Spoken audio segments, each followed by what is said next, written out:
And where we left off was right at the beginning of the Pacific Crest Trail's High Sierra section. So this is right at mile 700, 705, somewhere in there. And this is the registry about 8 miles from the bridge over the South Fork of the Kern. You actually cross two bridges over the South Fork of the Kern River. And this is the first bridge about 8 miles up. So my two boys pictured here,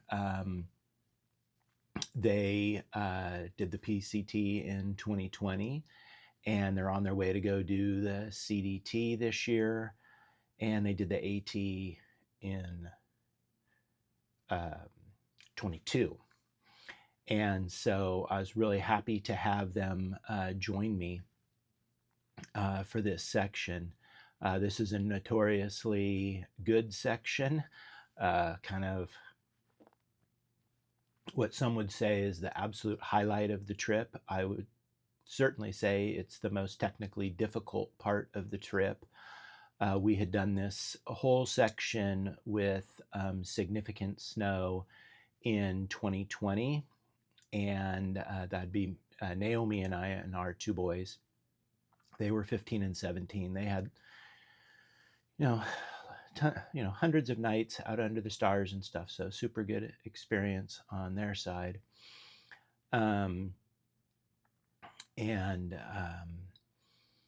So anyway, it's really nice to have them join me for this section.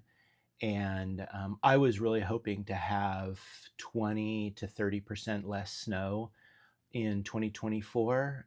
We entered the High Sierras May 28th, and we had 20 or 30% more snow. So it definitely made it quite a bit harder of a trip. We had higher water than we were expecting. We knew that the bridge over the South Fork of the San Joaquin, as you come out of Evolution Valley, crossing, the Evolution Creek crosses the South Fork of the San Joaquin right out of Evolution Valley there. And we knew that was going to be a thing. We're all, very serious, like whitewater people. We're a total whitewater family. So we had a throw bag with us. We were confident we would be able to cross the river without a bridge. So we had, hopes of high adventure. Our intention was to walk from Kennedy Meadows south to Mammoth. So we had 12 days of food with us, and we were not planning on going through, taking the side trip up Whitney, because we had done that in 2020. And, the side trip is worth it. If you have never climbed Whitney before, it's worth doing.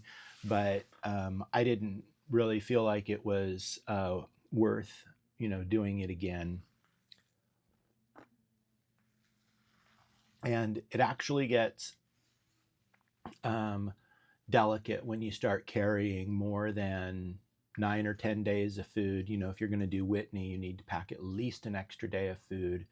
12 days of food was kind of pushing it. But anyway, we pulled it off.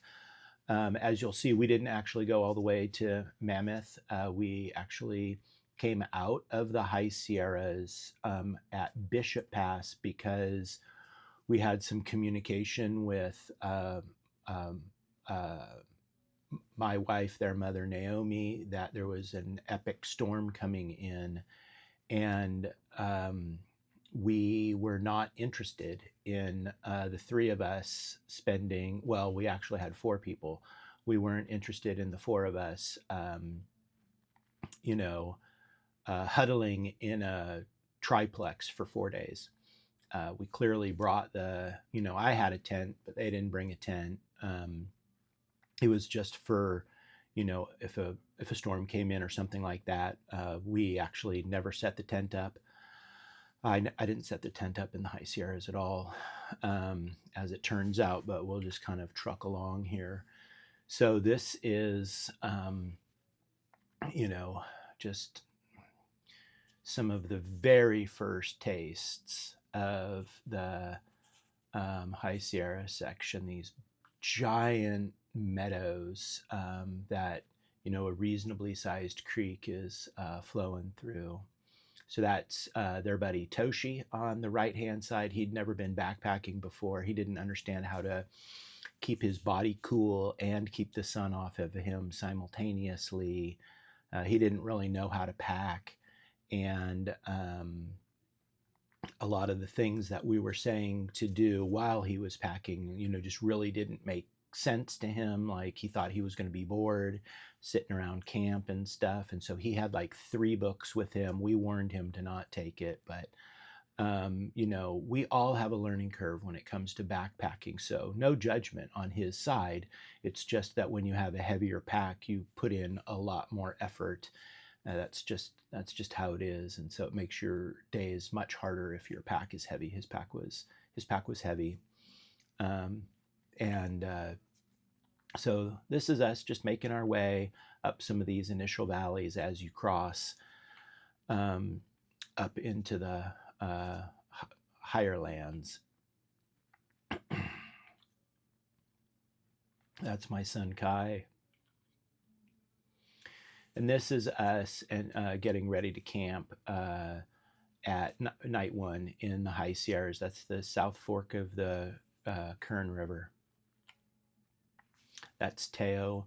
He had kind of walked ahead. He moves fast. For anybody that knows, like averaging 3 miles an hour is really good. And he certainly walks 3 to 3.5 miles an hour. And he finds that pace is what works the best for his body. So that's his thing. And he's really great at finding fantastic campsites.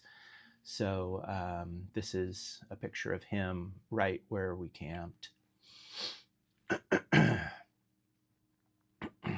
is still the South Kern. This is the bridge that the PCT crosses on the South Kern. There's thousands of, I believe they're swallows that are whipping around all through here. So this is the 3 of us the following morning. This is us up on top of the bridge, and all those darty things in the picture, those are all these swallows that cruise around. And I took a Tenkara fly rod. If you're familiar with if you're into fishing, the fishing in the High Sierras is world class, and the fly fishing up there, fly fishing is a little bit more my style of things. And if you plan on fishing in the High Sierras, which I totally suggest, take a look at Tenkara. It's a style of fly fishing that does not include a reel. So it is incredibly light. My entire setup is under 5 ounces, and it's basically like a 10-foot carbon telescoping rod that you attach through a very simple knot, some specialized fly line leader, and I only took like 4 flies with me up into the High Sierras, and you can fish all of these streams. And I thought I was going to just catch fish here in the South Kern. I fished for like 45 minutes the night before. I didn't see a single fish rise. I didn't get a bite. I was really surprised. So anyway, those fly rods are, it's not a brand. Tenkara is not a brand. It's a style of fishing. So if you take a look at, if you do a lit search, if you do a search online for Tenkara, then you could find those rods. They're very inexpensive. This is snow crocus. It's one of these really neat plants that that you see pretty regularly. Not super common, but they're beautiful. And this is just us continuing on up as we're moving up towards Cottonwood Pass. And there's Toshi getting water. the three boys. Really great for them to be introducing one of their buddies to backpacking. And Toshi had a really good time. Um, yeah, just the scenery up here is just, you know, uh, really, it's really wonderful.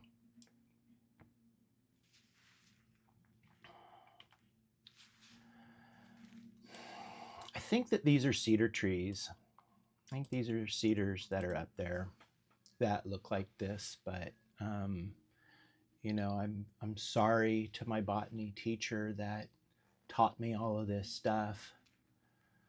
I can't remember all of these trees. I used to know them all, but hey, if you don't use it, you lose it. This is us. We're pretty high in elevation here. Yeah. This is looking to the east off of the Pacific Crest.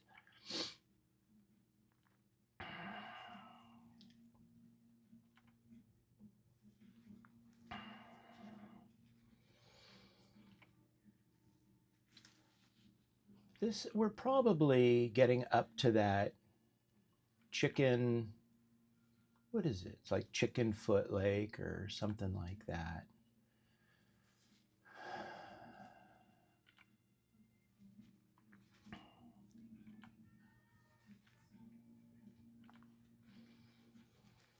Oh, okay. So this was a little bit of a goodbye. So it was in this valley here, up high.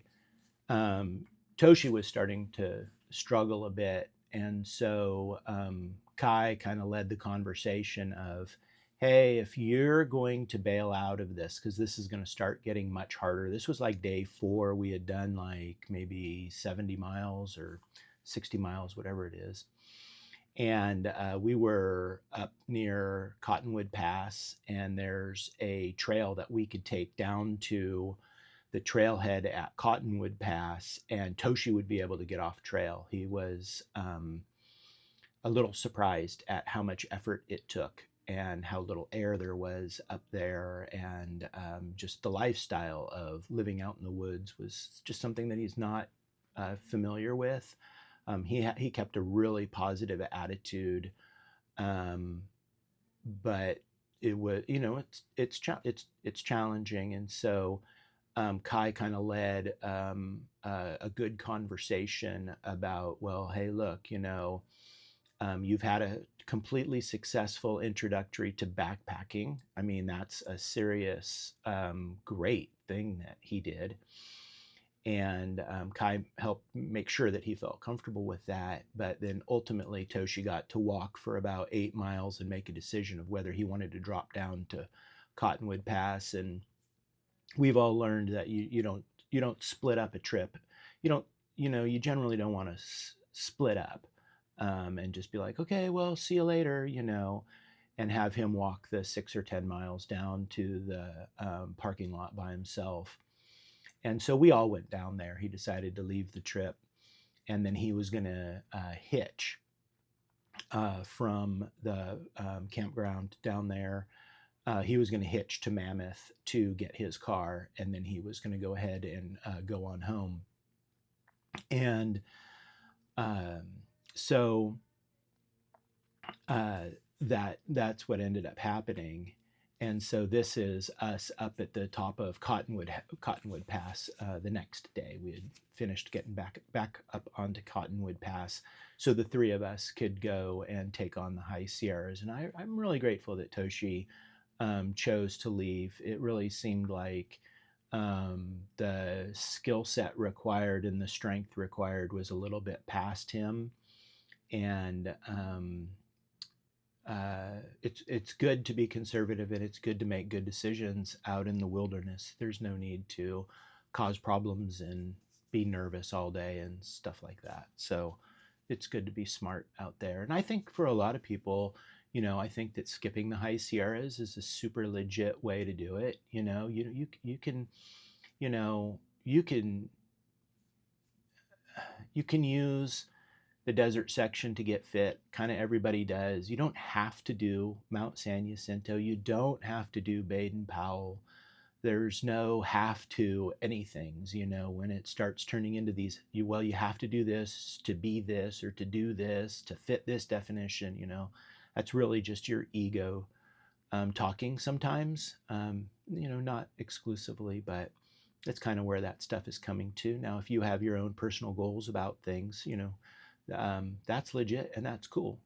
That's super cool too. So all of these nuanced conversations, they're beyond the scope of this video. I'm just talking about our thing. But anyway, I'm proud of him for, it takes a certain strength of character to say, yeah, I should probably play it safe. It's wonderful. So anyway, here's Teo up on top of Cottonwood Pass. Cottonwood Pass is at like 11,000 feet, something right around there. And so here we are, just, you're just soaking in beauty all day, every day. You cannot open, it's like you just can't open your eyes and see anything other than spectacular beauty. These blown out trees. I think some of these are bishop pines. I think those are cedars though. Yeah, so that looks like Teo and I. I really wish I was able to capture the texture of this tree. Some of this stuff is just, I love it that pictures don't do justice. It makes a difference to actually go do the thing, right? Like I definitely appreciate that. But I wish I could share that with you. I wish I could share things better also. So this is us working our way from Cottonwood Pass towards Crabtree Meadow. And it was incredible, the number of golden trout trying to jump up this waterfall. This waterfall is like 10 feet tall. And, these little tiny fish, they're 6 to 8 inches, and they're trying to jump up this thing. It's incredible how many fish are in these little tiny creeks.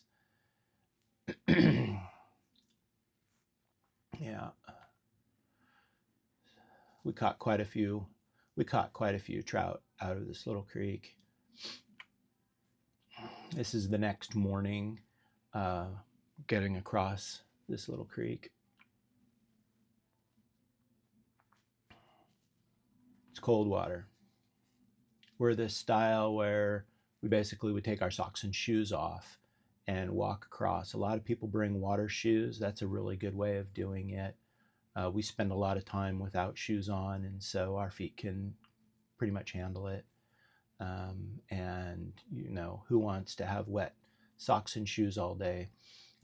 Certainly when part of the Sierras, you're in a place where you cross 3 or more creeks in a day, and when that happens, I just walk right through the water. I don't bother taking my socks and shoes off just because it takes so much time.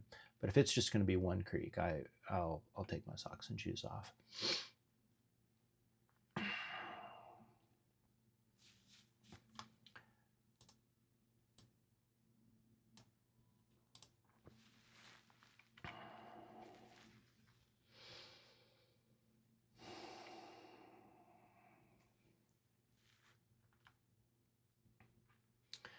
That's Whitney. We're descending down into Crabtree Meadows here. Crabtree Meadows is the kind of launching point for the people that are going to do the side quest up Whitney. These are some switchbacks. This is Teo on walking down some switchbacks, and more Whitney, and yeah.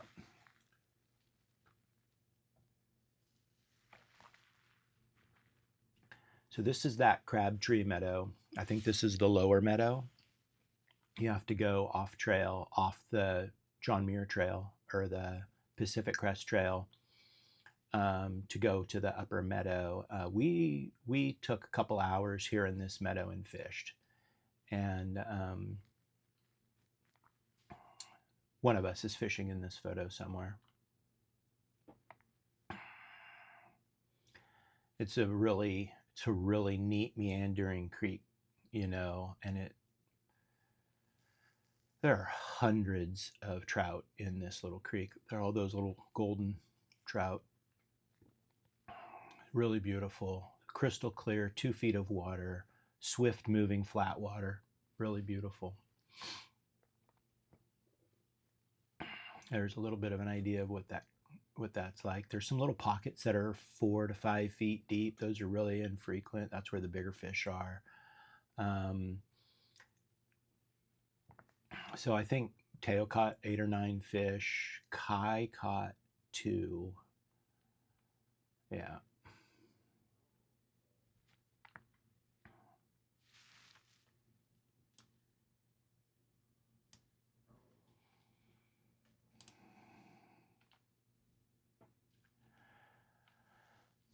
Pretty nice place to spend an afternoon. We ate some lunch.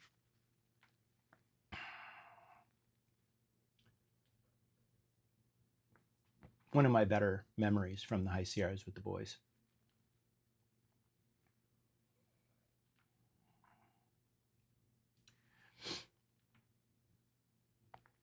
Okay, so that's me in the front, and I'm about to totally fall flat on my chest on that log. I thought I had it totally dialed, and I didn't. You know, the log, the whole log was slippery and wet, and was this my biggest fall on the trip? This was my worst fall on the trip as far as I can remember. I didn't hurt myself, thankfully. I could have really hurt myself.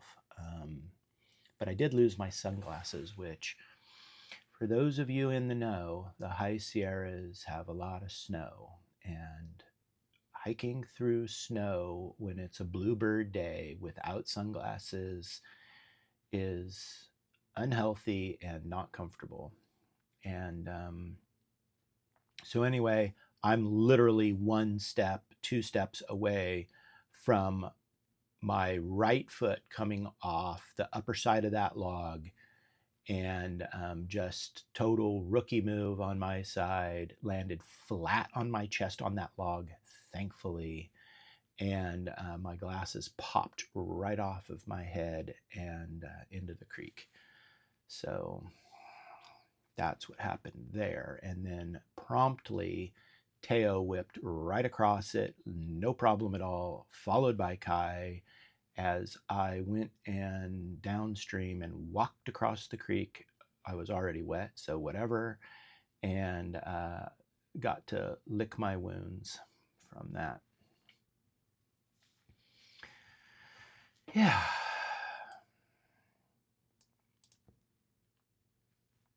That's a good photo of us.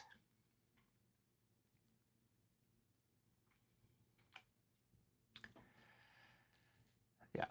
This is Kai. He's pulled out some of that bacon that's vacuum packed. Cooked bacon that's vacuum packed is a pretty solid snack. So he's stoked about his bacon. So we're just working our way north of where everybody takes off to go do Whitney, and we're just kind of continuing on.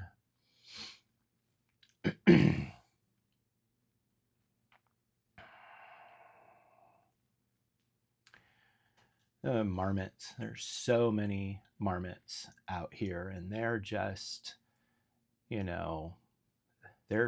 they're really sweet animals, and they're not super concerned.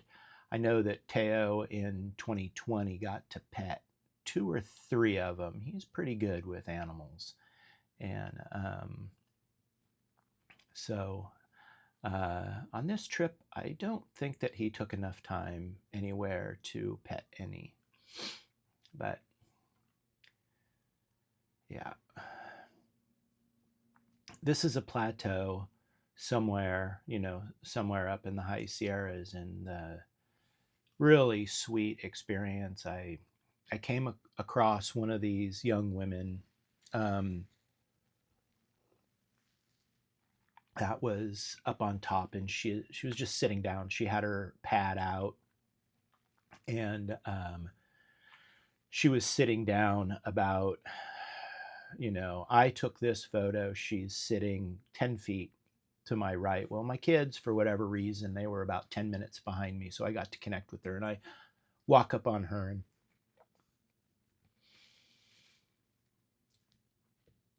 she's sitting on this plateau, and she's just got tears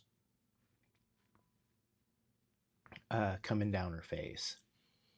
And because it's just so beautiful. And so, she was there by herself, just basking in the moment. We come up and totally disturb her and stuff. I was pretty, graceful about it and stuff, and just really, you know, uh, acknowledge that I just really appreciate that somebody would take the time to be connected with themselves, and to not just rush through things, and to just, soak it in. Um, so it was really beautiful, and fortunately she was there to take a photo of the kids and I, because this was the photo that I wanted to get for the trip. It's this photo here, and in 2020, I took this same photo of Kai and Teo and Naomi. And so I was really hoping to get that photo, and she sweetly did that for us. Yeah. And Kai was just in a mood. He was just being a total clown the whole time. And so it's great. Yeah, they're having a blast. I don't know what elevation this is, and I don't remember the name of this plateau, um, but it's super spectacular. It's on the way to Forester Pass. So this is us working our way through the Sierras.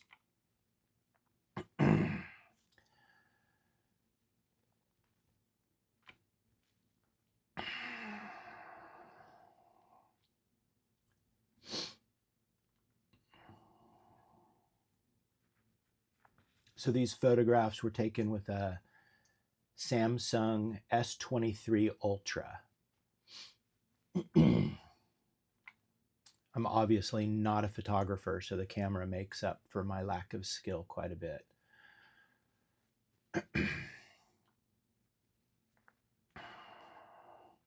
Boy, we got to this creek in the afternoon, and it was Rager. And we came across Ranger and a couple of his buddies, and I told them that I knew of a route through the creek. It was a death-defying thing when we were there. We got there about an hour before dark, hour and a half before dark, and the creek was pumping. Those creeks are lower in the morning than they are in the afternoon. The creek was pumping, and it was not a place to cross. And so we knew that if you walked upstream a mile or mile and a half, that the creek braids out.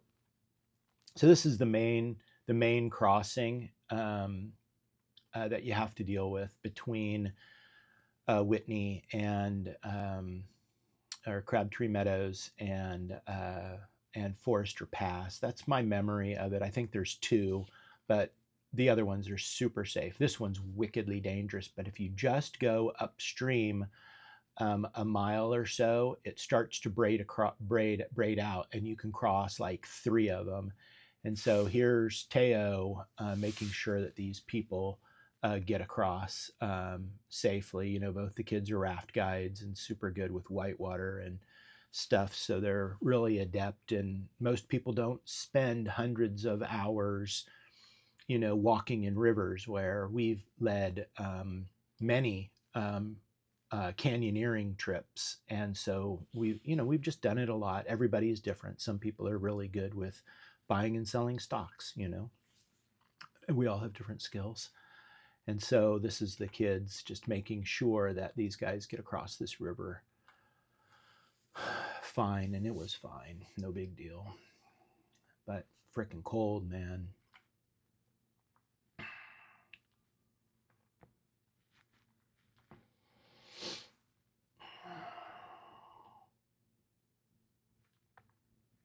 The kids walked all the way to camp barefooted. That tripped me out. You know, I wore my shoes. No, I put my shoes back. I took my socks and shoes off and crossed that, and then put my socks and shoes back on. And the kids just carried their shoes to camp. They walked like 400 yards through snow and frickin' rocks to get to where we camped. And I think Teo went and got water. You know, didn't bother putting shoes on. How they do that, I don't understand. I mean, my feet are pretty good at being on, you know, being barefooted. I'm pretty good at I'm pretty solid with it, but they're freaking next level, you know.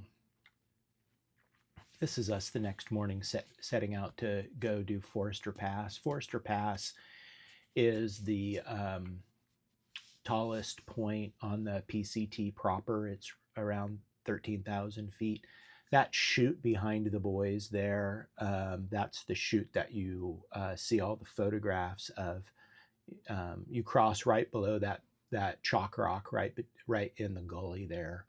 And it's certainly no place to fall, but you won't fall. You know, you're not going to fall. You're not going to be the first person through, and so there's going to be a really good path when you get up there. You got your micro spikes and your ice axe. You know how to use this stuff. You're not going to fall, so don't let it freak you out. Like, do your best to not let it freak you out. The climb up to the chute is definitely more dangerous than crossing the chute. Like I said, there's a very serious footpath across it.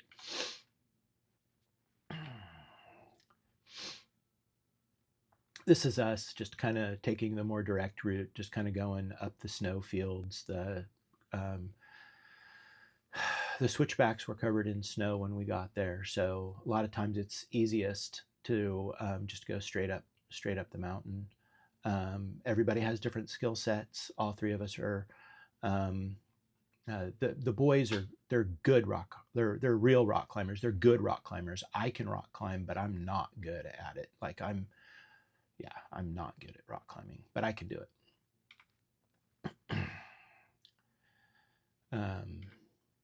And it's incredible what those micro spikes allow you to walk on. And it's the Cotulla Mountains. It's the Cotulla spikes. Don't buy aluminum. Well, you do what you want to do. I would recommend not buying aluminum micro spikes because the spikes will bend.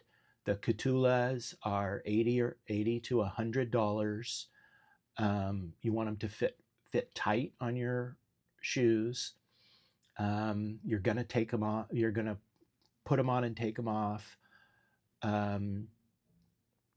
My opinion is that you do not need to take them off when you're walking on gravel and rocks. They can handle walking on rocks. I've put hundreds of miles on my micro spikes. I bought them in 2019 for our 2020 trip, and they're really strong. They're very well made, and saving 20 or 30 or $40 for an inferior product is, in my opinion, it's a real mistake. It's like buying a low quality helmet if you ride motorcycles or you're a whitewater kayaker. Like, it's your head. Like, these are the things that are going to keep you from falling down a mountain, right? And we watched multiple people take really big falls, both in 2020 and in this year in 2024. We watched some people take some big falls. take microspikes into the high Sierras. Yeah. Anyway, I rant about safety, but maybe it's just because I'm a dad, or maybe it's because I've seen so much stuff in the wilderness. Whatever. Yeah, we're kind of getting up there. Must be Teo crossing.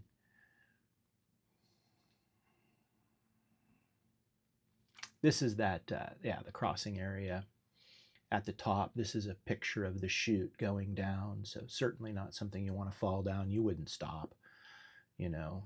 But look at those, see those boot track, they call it a boot track. That boot track is, every single step is laid out for you, and your foot is encased in hard pack. So, it makes a big difference. If you don't look down the chute, you don't get the vertigo-y thing quite as much. So if you just focus on what you're doing, you can do it.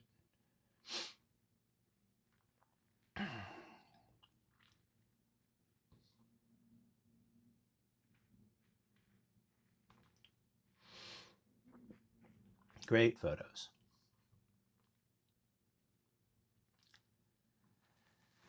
This is looking at we're at the summit here.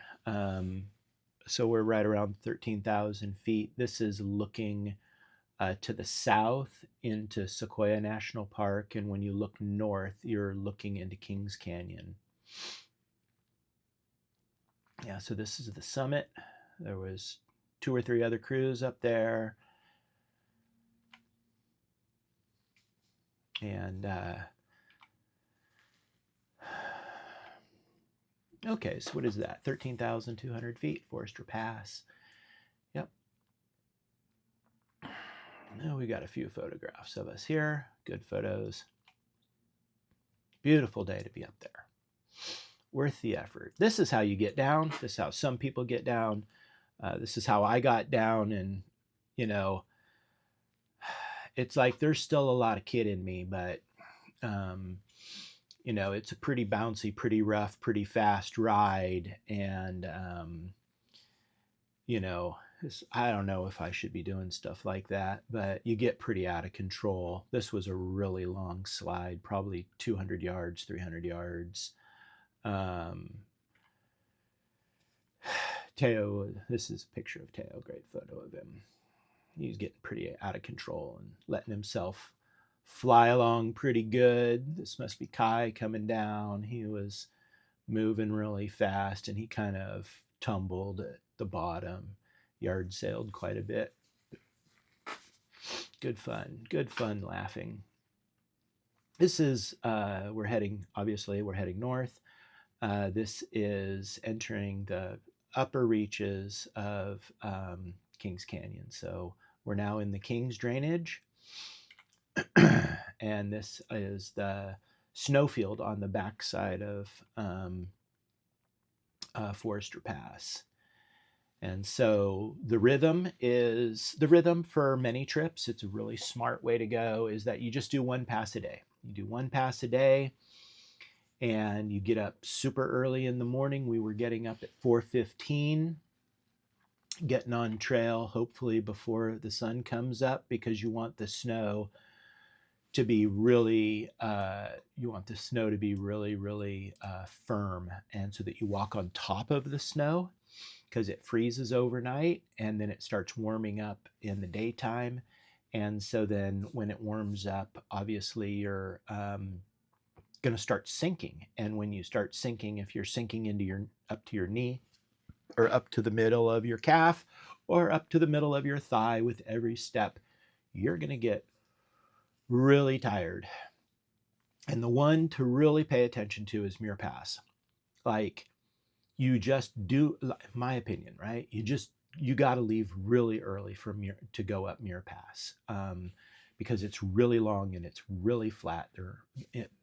The 2 times I've done it, it has a very long stretch of snow before you get to the top, and then it's a really long way. You're just in the snow. You're in the snow for it's a day. Early start in the high Sierras. That's the strategy. So this is out. We've traversed that ridge. The backside of Forester Pass is definitely um, more challenging than the front side of Forester Pass. Forester Pass kind of gets the front side of it, the south side of it gets a whole lot of the focus and the attention because of the chute, but it's the backside where people get lost, get off trail, and the snowfields are, it goes on for miles. Yeah. That's looking back towards the Pacific Crest Trail pass at Forester. There's just a pyramid shaped rock to the east. That's very close to the trail.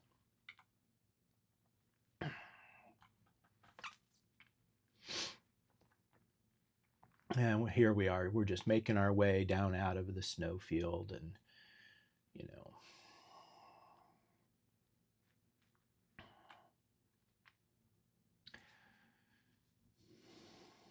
you know, the whole High Sierras is spectacular, but yeah, I don't have words for it. It's just all, it's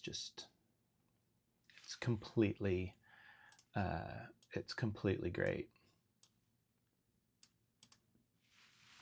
And yeah, so we need to get ourselves down into these areas to find a place to camp. And I think we camped where that picture of that deer was. I think we camped somewhere in this area. And then this is actually the next day. This is definitely my favorite peak on the Pacific Crest Trail. I think I took like 40 photographs of this thing. Hopefully I won't torture my future self and you with more than a few. But it's just so iconic.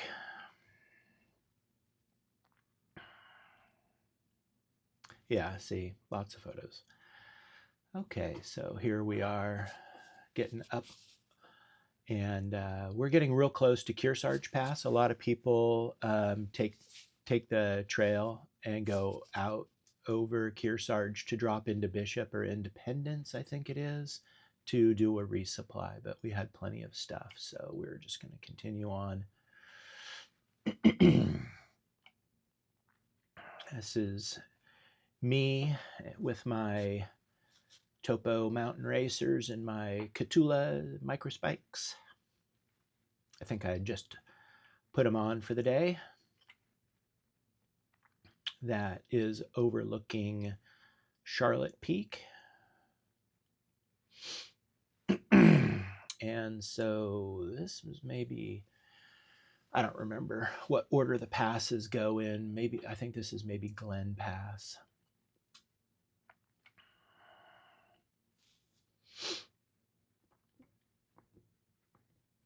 Yeah, this is Glen Pass. We got up to the top of it. And if you can see this trail, you can see that traverse across Glen Pass.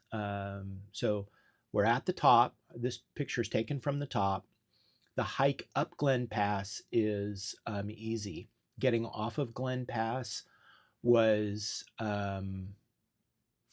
it was the most dangerous thing that we did in the High Sierras, and so we walked out this boot track. It's like halfway through that snowfield. You can see it going out where it doesn't really change elevation. Well, we got out to the end of that boot track and it just stopped, and or wrapped around the mountain, or didn't make sense to us what people were doing. And so Kai had the this is still at the top of Glen Pass. This is us going out across the traverse. And so this is me taking a picture of Kai. It was Kai's idea, because we got out there and we were standing there and a guy had waited for us really cool, young, strong hiker waited for us because he knew we had good mountaineering skills. So he waited for us because he didn't know how to get off the mountain, and he didn't want to be by himself. I mean, it was a very smart move on his side. Um, I think his name was Skittles, and so uh, Kai's bright idea was, well, why don't we just turn around and face the mountain and kick a ladder into, like, just kick steps into it. And Teo stepped up to the plate and he's like, I'll lead this. And so he turned around, shoved his his ice axe handle first way down in the snow. You could punch it down like 2 feet, and then you could kick in a step. So Teo went first. Teo's super solid. He's a great leader. And he started stepping his way down this thing. This was hundreds of feet. It took us 20 minutes, maybe half hour, to get down this pitch. And so I followed him and I stopped at this spot and took this photo. But this was nerve wracking for sure. So this is Kai a little bit concerned. That's me. That's Teo leading. That's me over Kai's right shoulder there.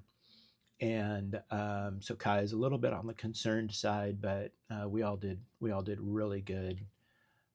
So this is us coming down off of this pitch, and then it ended on some class 4-5 terrain of mixed rock and ice. It was certainly interesting climbing. Pretty interesting climbing on these rocks. That went on for maybe 150 yards, something like that. And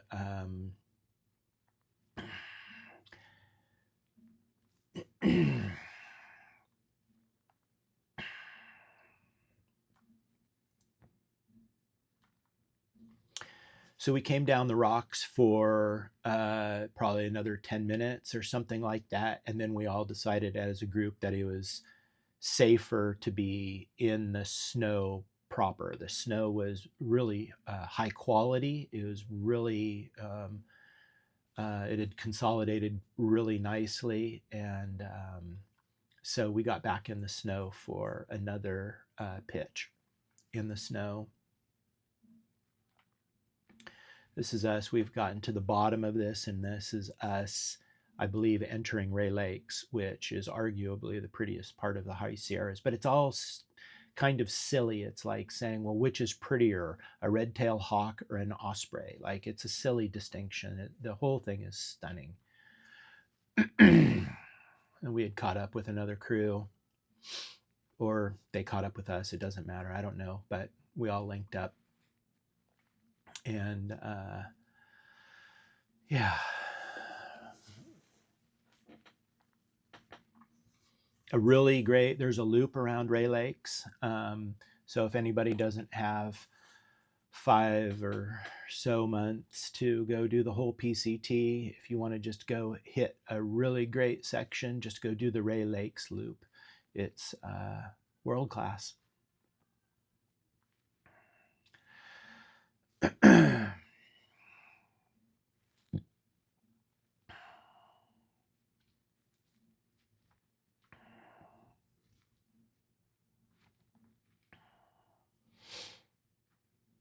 There's no shortage of absolutely beautiful water. This we had to cross. It's like the shortest river I've ever seen in my life. That's a lake.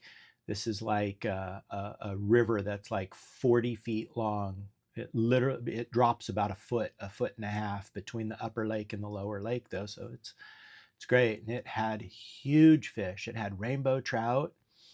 It had golden trout, and one other variation of trout that Skittles was telling me about. I can't brown trout. He was able to identify them from just looking at them while they're in the water. I would need to, have them out of the water to take a look at them. And So that was kind of cool. It's really great. You run across different people out here.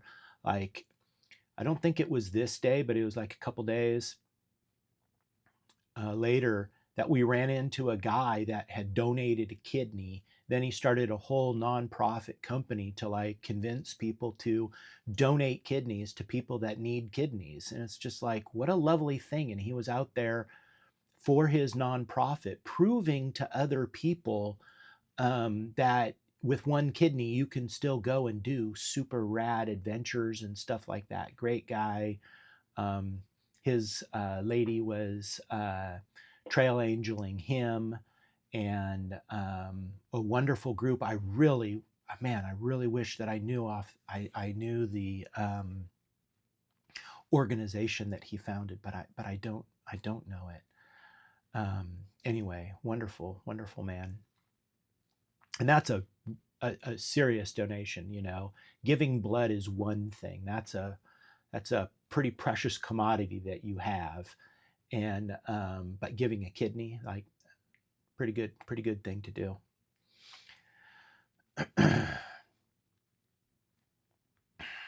So we're just still cruising along through the Ray Lakes area.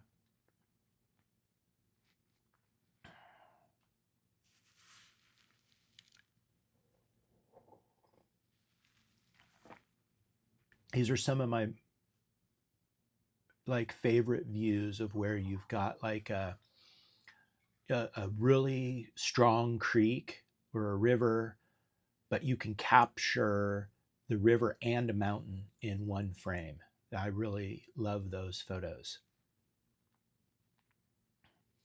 Here's Kai crossing that section there.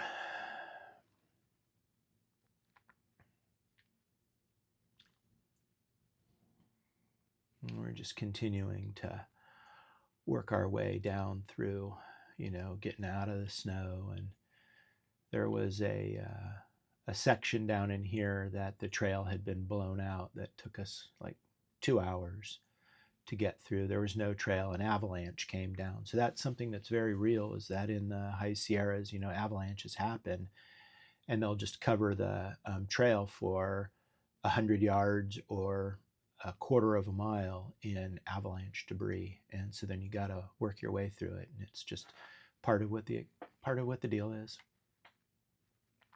Okay, so this is me, mile 800, obviously, and we are crossing, I believe this is Woods Creek. I think it's Woods Creek, tributary of the Kings. This is just an iconic bridge, super beautiful. Thank the people that build this stuff. I really wish that some funds would go in the direction of allowing more bridges to be built. It would take a lot of the very serious danger out of the trip. And, people don't take the water crossings seriously enough. They're significant. Some of them are treacherous. That's why I took a rope with me into the high Sierras. People don't take ropes into the high Sierras. Most people don't have the skills to use them. But that rope comes in handy when you're helping people who aren't good crossing swift rivers that are dangerous. You can set up a system. They can hold on to a rope, and you just go on with your life, and you just add security. It's a good thing. Obviously, if you don't know how to use one, don't do it if you don't know what you're doing. Get the training before you go, just like you're going to get the training on how to use an ice axe before you go. Get the training on how to use a throw bag. Take a throw bag. It's smart. It's like take a first aid kit. A lot of people, is shocking. A lot of people don't have first aid kits out there. Completely incredible. Oh, you're not going to need it. It's just extra weight. It's like, well, you're going to hear an epic story later about a first aid kit.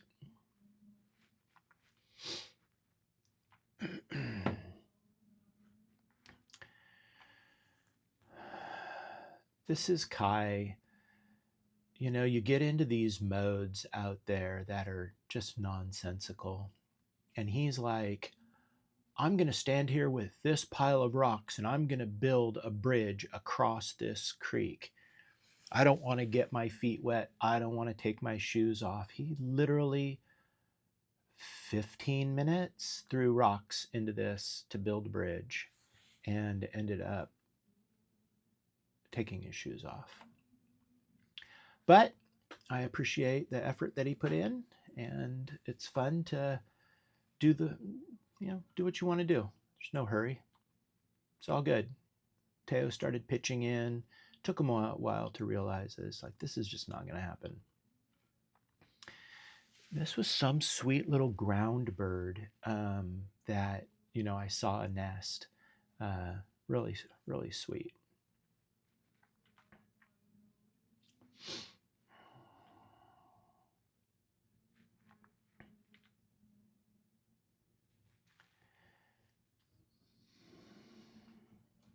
We're probably heading up.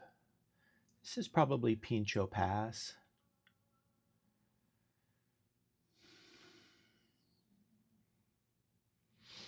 So this is the next day, really early, cruising up Pincho Pass. Yeah, I think it's Pincho Pass.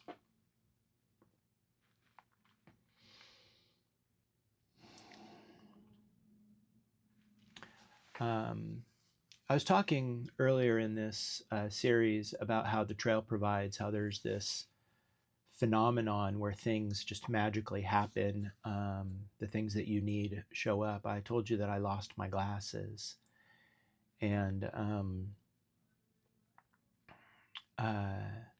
we got up Pincho Pass about halfway, and we were talking with some other people, and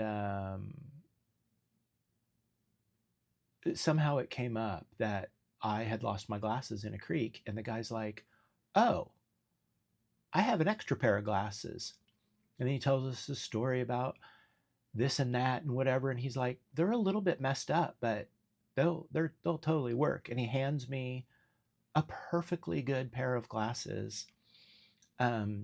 That like the screw had fallen out of, and so he had put like a little piece of paper clip or something like that in it. It's like perfectly good, or maybe he had taped them, whatever. I didn't see that guy the rest of the trip. It was just like a angel, just shows up sitting on a rock, and oh, you need this? Here, have this.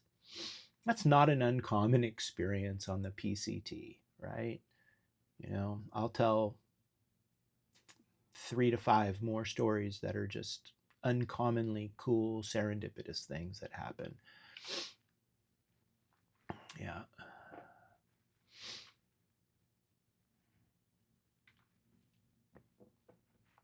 I think this is the top of Pincho Pass. I don't know. It's hard to tell. To a certain degree, they all look the same. To a certain degree, they're all very different and unique.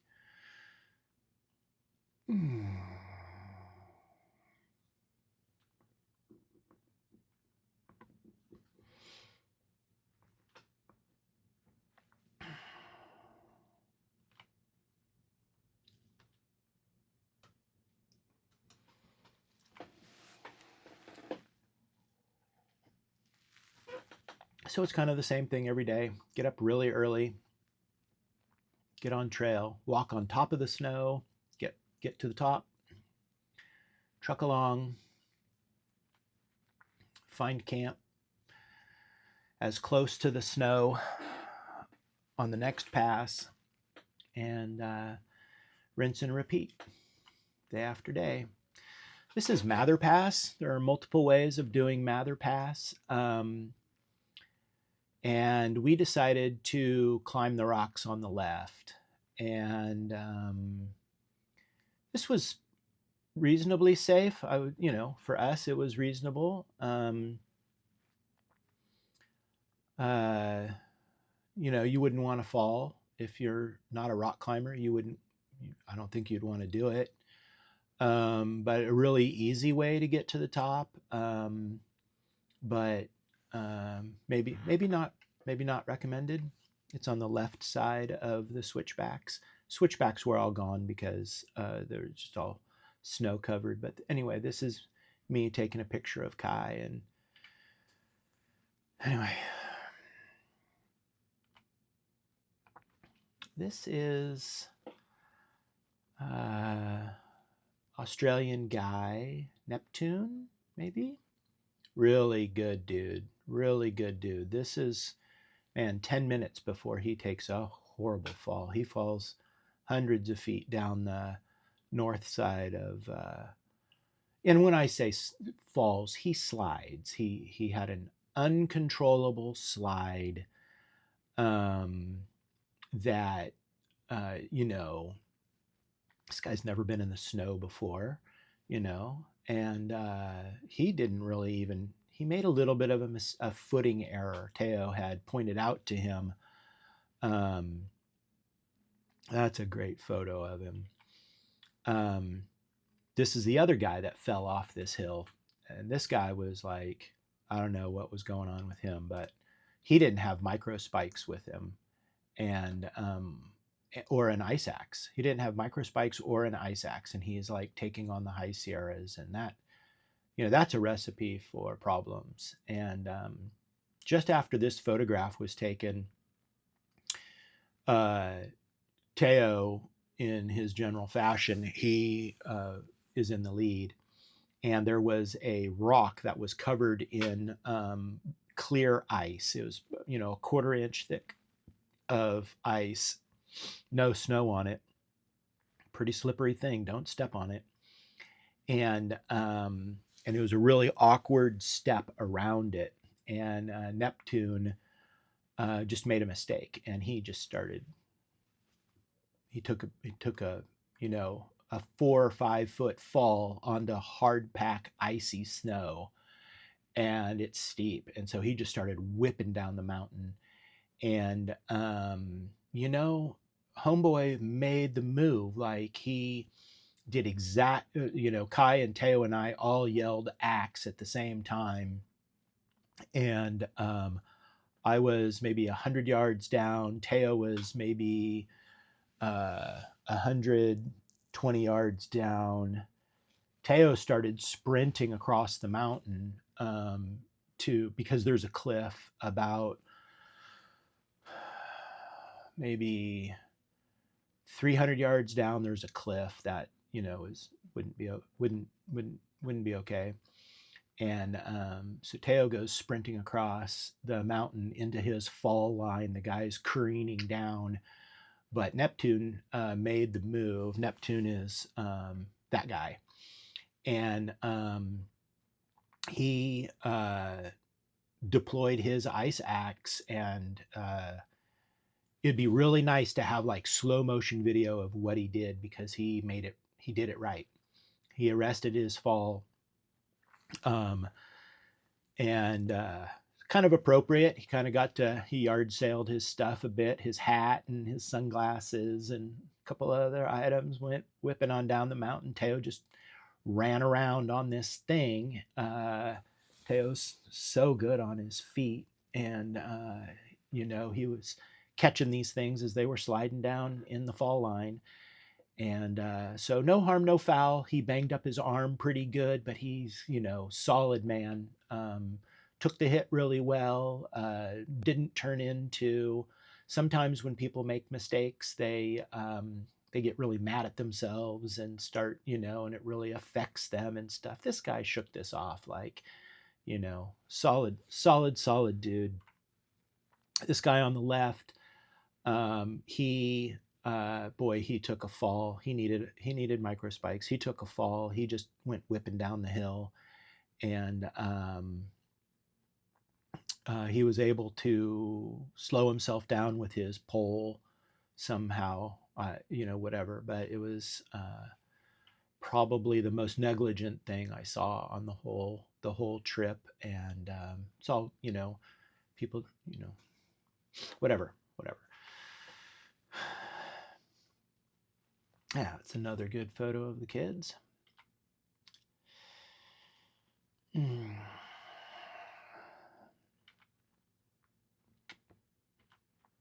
So we're down off of Mather Pass, getting ourselves down into that valley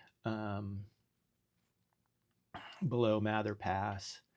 All of these days are 12 to 18-mile days in the High Sierras if you do one pass a day.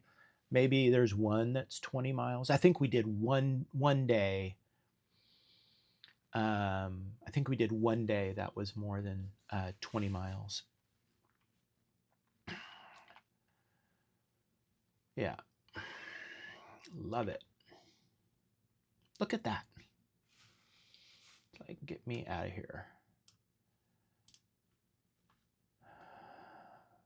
So great.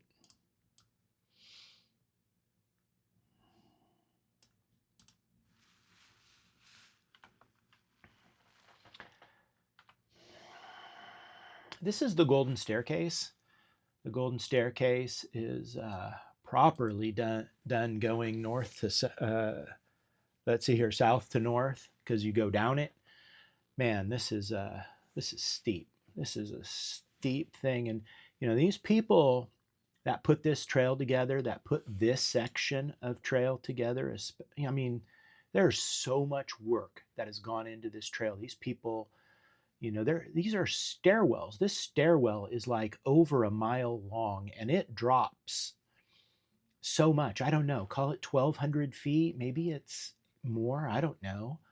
But it's a beast. It's a beast going down it, and it has taken some really big avalanches recently. It's blown out pretty. It was relatively destroyed from 2020 to 2024. It had clearly been destroyed pretty good, probably from the epic snow levels of 2023. You know, this is the middle fork of the Kings River here. This is a world-class multi-day kayaking run. People come over Bishop Pass and kayak down through here. It's one of the best trips in the world. I've never kayaked it. I'm not good enough to do that, but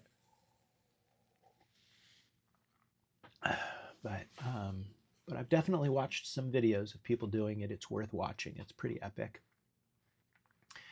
So this is a meadow that it flows through, and it's just spectacular, just beautiful stuff.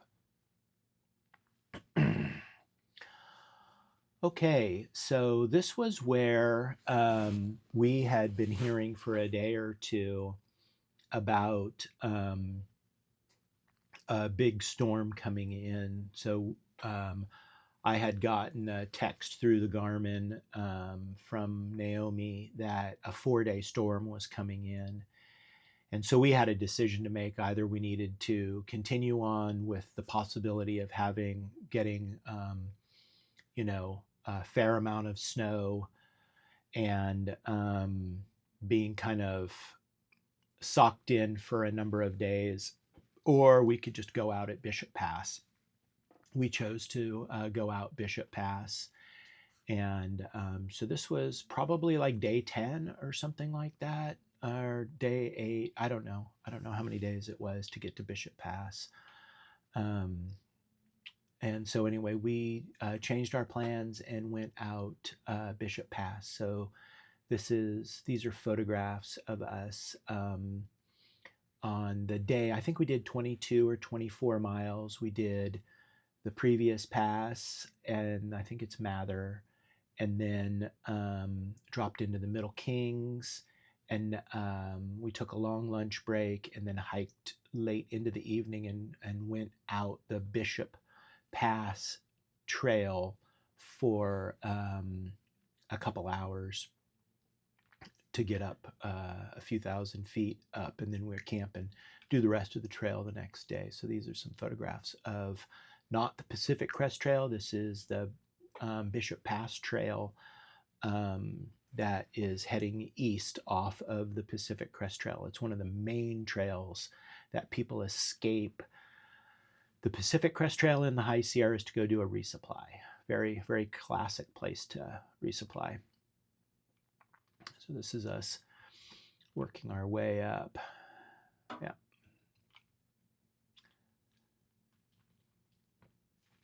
This is the next morning. We're getting up towards the summit of the Bishop Pass. This is us continuing to truck along. And so I should probably leave this now, because what happens is that we get up into Bishop. Kai and Teo had no need to continue any further.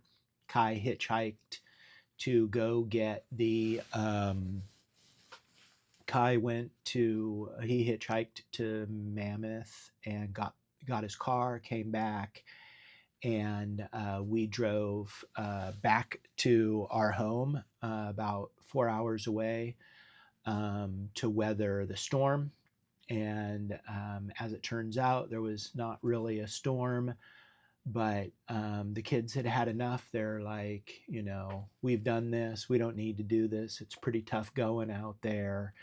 And so I had a decision to make. Am I going to go back in at Bishop Pass and go up the rest of the Sierras, or would I come in at Mammoth and skip a section? I'd already done that section twice before in my life, so I didn't really have much attachment to it.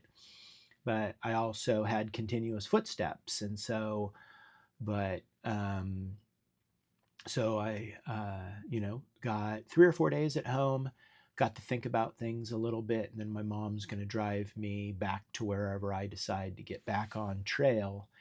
And so we'll pick that up tomorrow at 9:30 Pacific. Okay, thanks. Okay, so here we are on the 4th episode of my 2024 PCT hike. Where we left off, I had just spent 3 or 4 full days back at home, a few hours from the trail. And the decision I had to make was like, well, where am I going to go back in? And all of these decisions get really delicate. This early in the trail,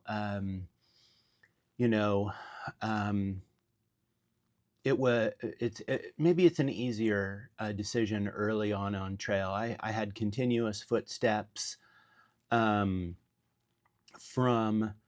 the Mexican border up to where the Bishop Pass trailhead left the PCT. So my choice was to come back over the Bishop Pass trailhead and then move north from there, and then I would continue my continuous footpath hike. And that matters a little bit to me, not a lot. I found out that it mattered more to me than I was kind of expecting. When I was leaving the trail to just go home with the kids for a few days, I was kind of expecting to go back in another at another trailhead, maybe at Mammoth or something like that, because I had the South San Joaquin bridge out problem to deal with, and the Muir Pass is a real slog. It's super beautiful, but it's a real slog. I had already been through this entire section twice in my life before, so there wasn't going to be anything about it that was new to me or anything. And so I had a little bit of a thought process with it. And, it was a great decision. I went back in at Bishop Pass, picked up where I had left off, and that provided me with my second favorite day on the trip, which was, you can see the graphic that's up on the screen right now is of, it's a rough drawing by Andrew Skirka, who is a backcountry guide He leads all kinds of fantastic trips. You could find him just by looking up Andrew Skirka online, and you'd find his website real easily. Um, he's a wealth of information, and he had put this map together called Over the Top. But he had personally never done it, but he had heard of the problem that PCT hikers were facing of getting across the South Fork of the San Joaquin. And there were about five or six different ways of going about getting around the bridge problem. If my boys were with me, we certainly would have just crossed the river. Because three people and a rope, you can certainly you can get across the river. So, but my boys weren't with me anymore, and I was now alone on the trip in the high Sierras, which will make me a more conservative person. And so this is the route that I chose to do. Many people went out the Bishop Pass and then came back in the Paiute Pass. But, you know, all the decisions are really delicate. And ultimately, I didn't want to do a high Sierra Pass that I had never done before in the snow by myself. I didn't know how many people were going to be traveling, and I didn't know how many people had done it. I didn't know that, that was a wonderful option for many people. I didn't realize it. I didn't know how many people were doing it. And so anyway, I took this over the top route, and you can see how on the map there it takes off out of the Evolution Creek drainage, and then Evolution Creek, you can see by the map there, joins the South San Joaquin in just a little bit of time. And what the PCT does is it goes across Evolution Valley and then crosses the San Joaquin. And so then you end up on the south side of the San Joaquin for a really short amount of time. And then you go across a bridge, and then you're back on the north side of the. I might have that reversed. I think you're on the north side of the San Joaquin. It doesn't matter. Yeah, I think you're on the north side of the San Joaquin for a little bit, and then you cross back over to the south side of the San Joaquin. It doesn't matter. I need to get over that. So anyway, I chose to do this route, and I was, like I was saying, I was by myself, and my gosh, what a great adventure that was. There's no real way to exactly follow that trail, but you can kind of just take a look at things, and you can kind of see where and how the land goes. And so is a whole bunch of off-trail stuff. And this brings up something about the PCT, the PCTA, and hikers. And people really need to respect other people's desire to just hike their own hike. I think we're all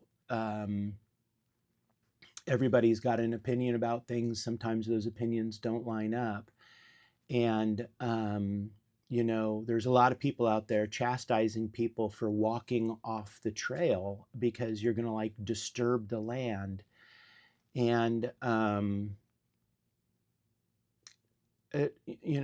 so I don't understand how people can get to that place where they think it's an unethical thing to walk off of a trail in the wilderness.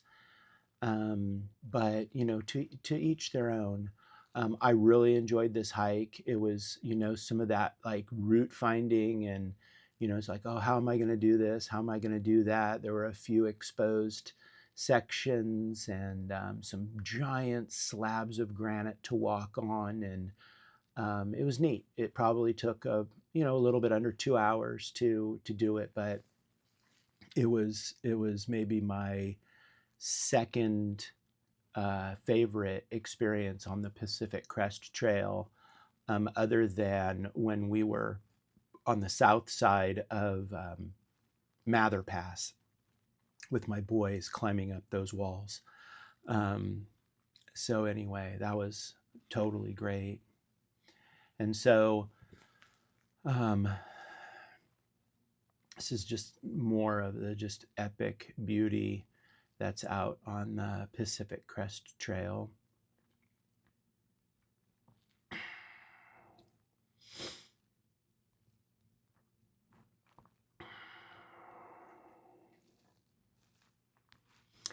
This must be the day that I went back up and over Bishop Pass, because that's a kind of messed up bridge down low on the trail. So this is the Bishop Pass Trail, because that's that bridge on the that you go across on the Bishop Pass.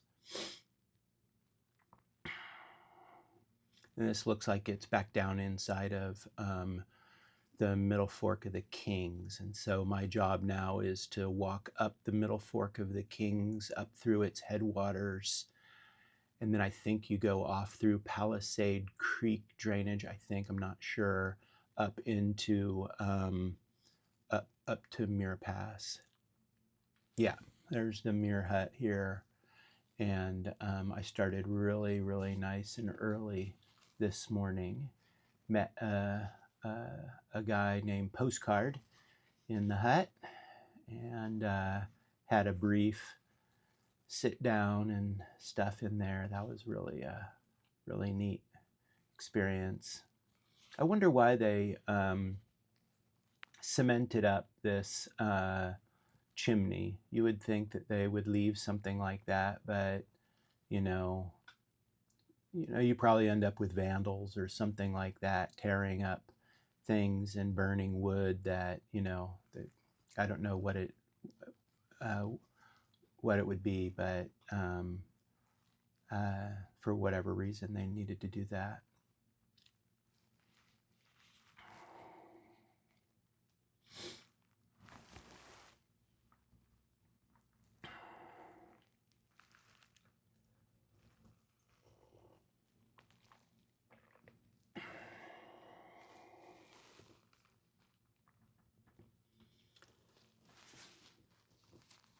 I think this is Evolution Creek. When I was talking about, um,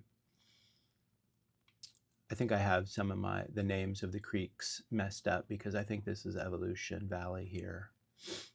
After you come off of Muir Pass, I think this is Evolution Valley, because I'm going to cross this creek downstream of this. Yeah, it's a really beautiful place.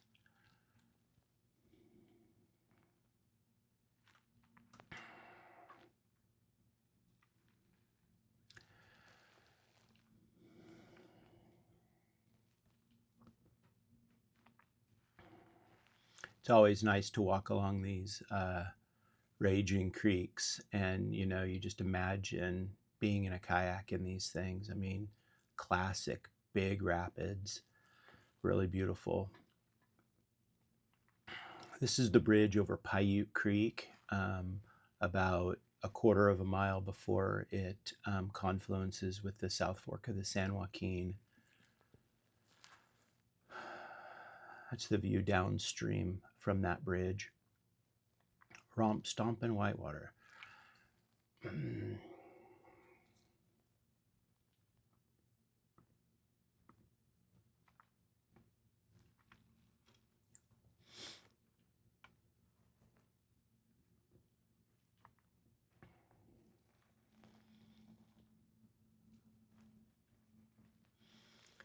This is me stepping into Vermilion Valley Resort, I believe. I chose to take the Bear Ridge Trail off of the Pacific Crest Trail and walk down to VVR, Vermilion Valley Resort. I think it's worth stopping at. This is my third time being there, and it's a wonderful place. Wonderful place. I believe this is the next morning. I had met up with Bobcat, German guy. We had some similar fondness for whitewater kayaking. He's a few years older than me. Really solid, strong, hardy guy. So we got to talk about kayaking. We both started kayaking about the same time in the late 80s, and have been, both of us have been really avid paddlers, me here in the United States and then him all over Europe. And so we had hours of conversation uh, about that subject matter. And so here's another one of those snow crocus. I believe this is us walking out of VVR, and what we chose to do was to take a blue blaze. So um, in the East Coast vernacular, like white blazes demarcate the Appalachian Trail, and the blue blazes are like these side quest trails, or they'll take you into town or something like that. And on the PCT, there are blue blazes on the Far Out app, and they're just alternate ways of doing things. And so I had been over, I think it's either Silver or Selden Pass coming out of VVR. I'd done that a number of times. So there's this other pass. I can't remember its name right now, but Bobcat and I chose to leave pretty early in the morning, and we're taking this blue blaze, and then we're going to link back up with the PCT in 12 miles or so. And that was a good thing to do. Beautiful pass. I mean, they're all beautiful. So yeah. So this is just one of the beautiful meadows on that afternoon. Well, morning actually. Yeah. So this is Bobcat sliding down. So we've come over the top, and we're just working our way down. So this is Bobcat um, sending it down this slope. And, you know, these things don't look very steep, but man, he was going really fast. And I had had enough of this butt bouncing. And so I walked down the rocks over on what would be his left. So adventuresome, great dude.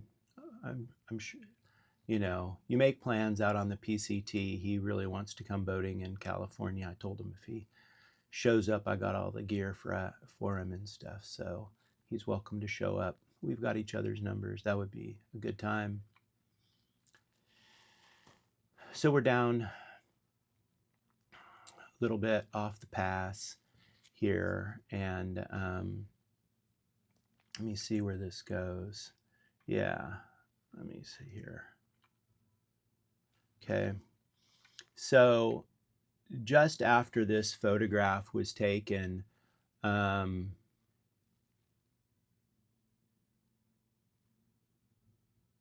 not 10 minutes, Bobcat was walking down a super steep trail. We had rejoined the PCT,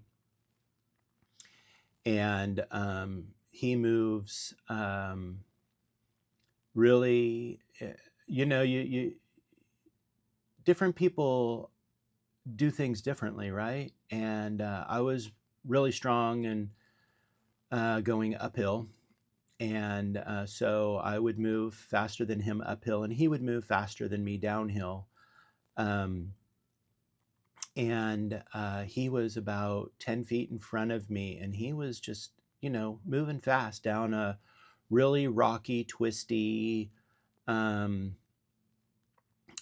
of trail, and mixed snow and ice and rock. Very common. He'd already done, you know, so many miles of this kind of terrain. Well, he stumbled, and he fell off the edge of the trail. And,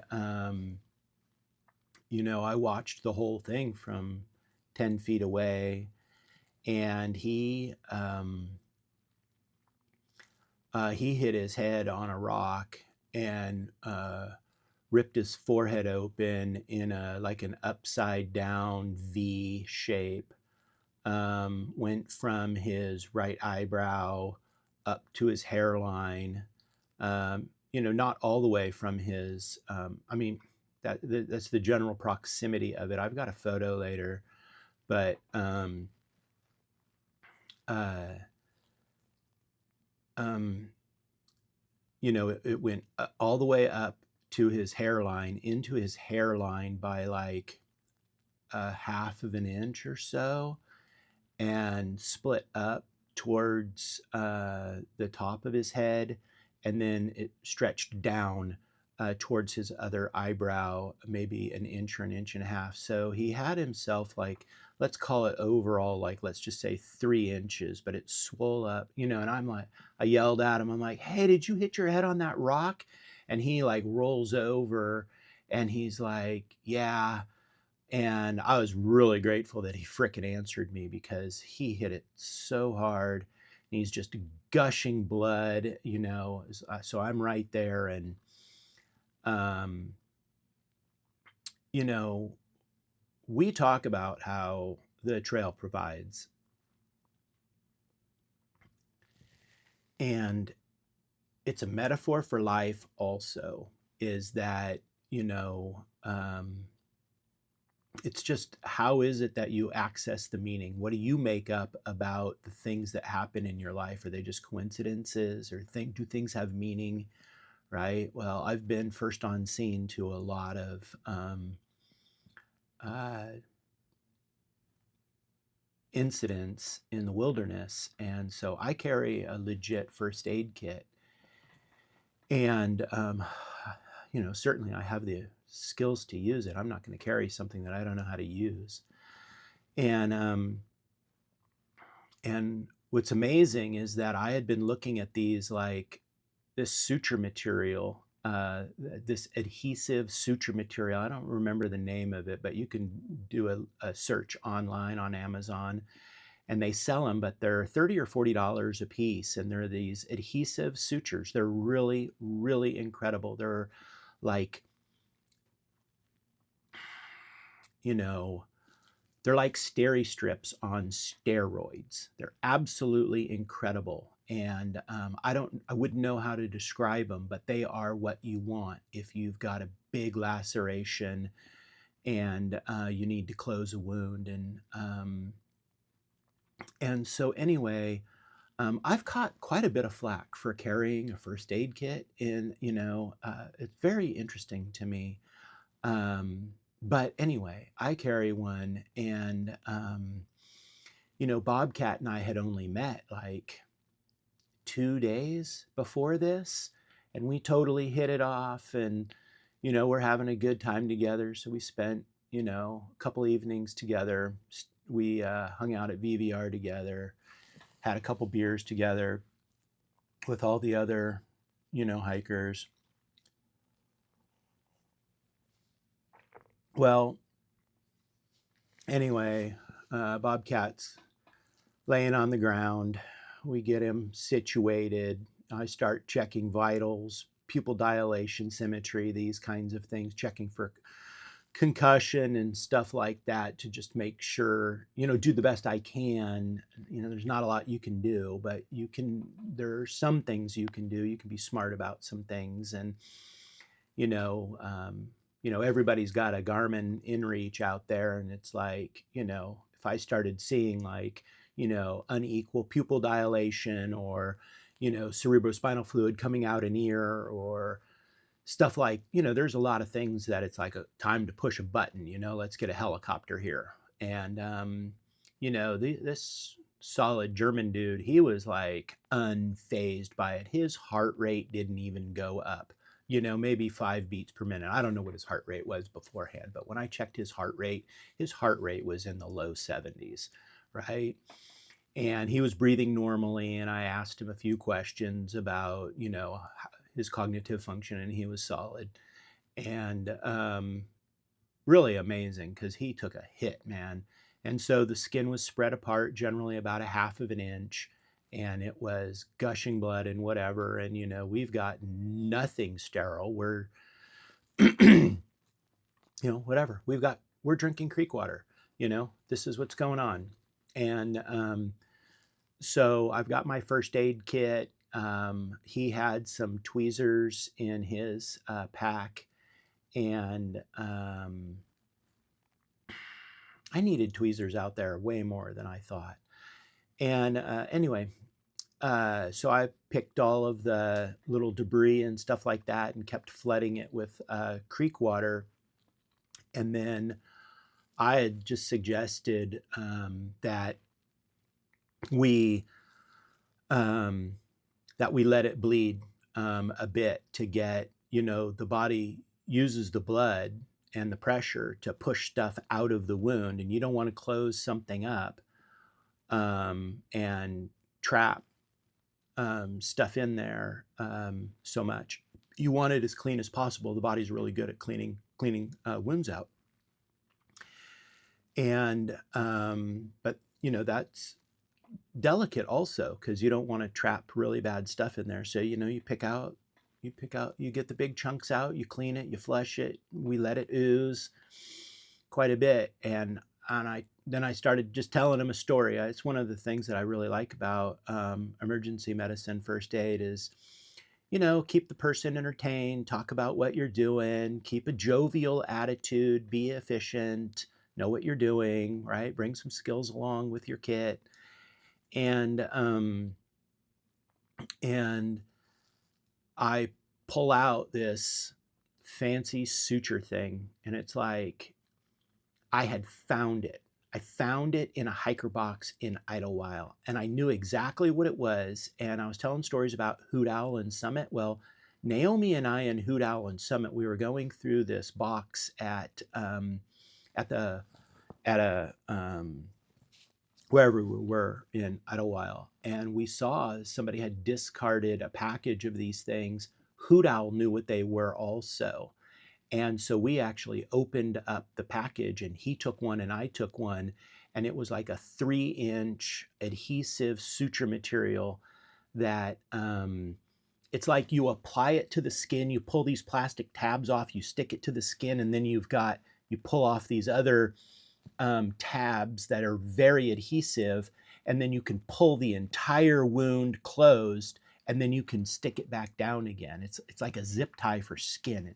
They're incredible. I know I'm going on and on about this, but my future self is going to want to hear the details. And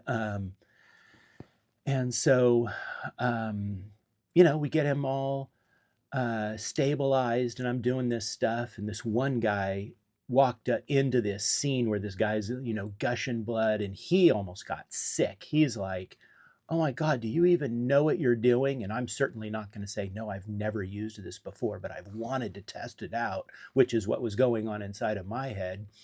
But the labeling on it is like step 1, step 2, step 3, peel this, do this. And so it's all just right on the thing. So I was able to decipher it on the fly, and it all worked really good. I've got a picture, it'll be a little bit later, of Bobcat afterwards, because, I'm like, yo, do you think you can get up? We got him all kind of bandaged up, got all the blood off of his face, and I even had a razor, like a razor with me to shave his hairline a little bit so that the stickiness of the applicator would stick right where his hair was. So I'm stoked about how that turned out. And, of course, I think it's like, well, we're going to walk as far as we can today. At that point, we are 21 miles from the trailhead to go into Mammoth, which is another 4-mile walk. So let's call it 25 miles to Mammoth. And so I just kind of figure, everything's going along super good. And so we stand him up. I did a couple tests to see if his vestibular system was working. Those are the same tests the cops do if you're drunk. Anyway, he was fine. He literally was fine. He smashed his face. He took the hit, just exactly the way that you would expect a frickin' 60-year-old German dude to take it. He just took the hit. And had a good attitude. It didn't like screw up his attitude at all. And he could walk fine, coordination, everything was super good. And so we cruised on down the trail. We did another 12 miles that day with the expectation. This is a piece where I learned something. my expectation was that, well, we were going to get as far as we could get that day. Then the next day, we would get to the Mammoth, the trail to Mammoth confluence with the PCT. I would make a decision of whether he needed me to go with him or not. And I would either go to Mammoth with him or not. And he would go straight to a hospital. And then they would, clean, they would reopen it, clean it out correctly, and sew it up correctly.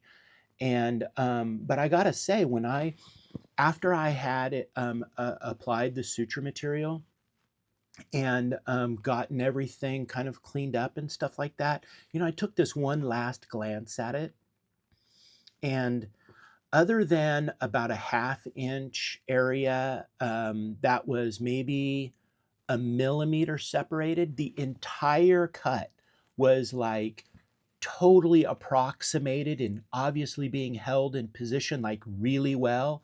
And part of me was like, man, I wonder what this would turn out like if they don't do anything, if they just take a look at it and they go, oh, this is fine, you know. And I thought the odds of that would be like zero, right? You're gonna just do what you can do the best you can with the skills and the tools you have, and then then the freaking wizards are going to take over the next day, and they're going to do it correctly. And so we ended up crossing this lake. We still did 20 miles that day, 18 miles that day, whatever.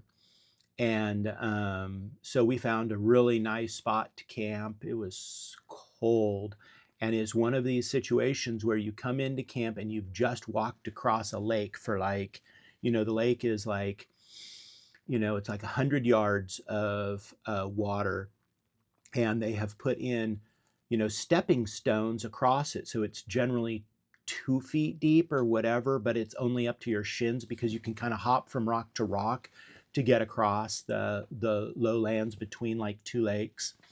Interesting situation, another ultra beautiful place, but it was late in the evening when we did this. So then we're sopping wet, just socks and shoes, when we're coming into camp, and we find a camp about a half mile, quarter of a mile from where we had just gotten out of the water, and we knew it was going to be cold.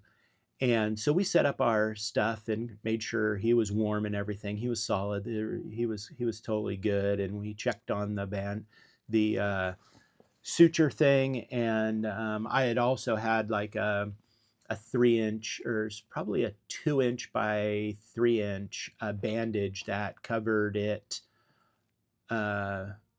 Doesn't matter the size of the bandage. I had a big freaking bandage that covered the whole thing really nicely, and it was oozy a little bit, but it was fine.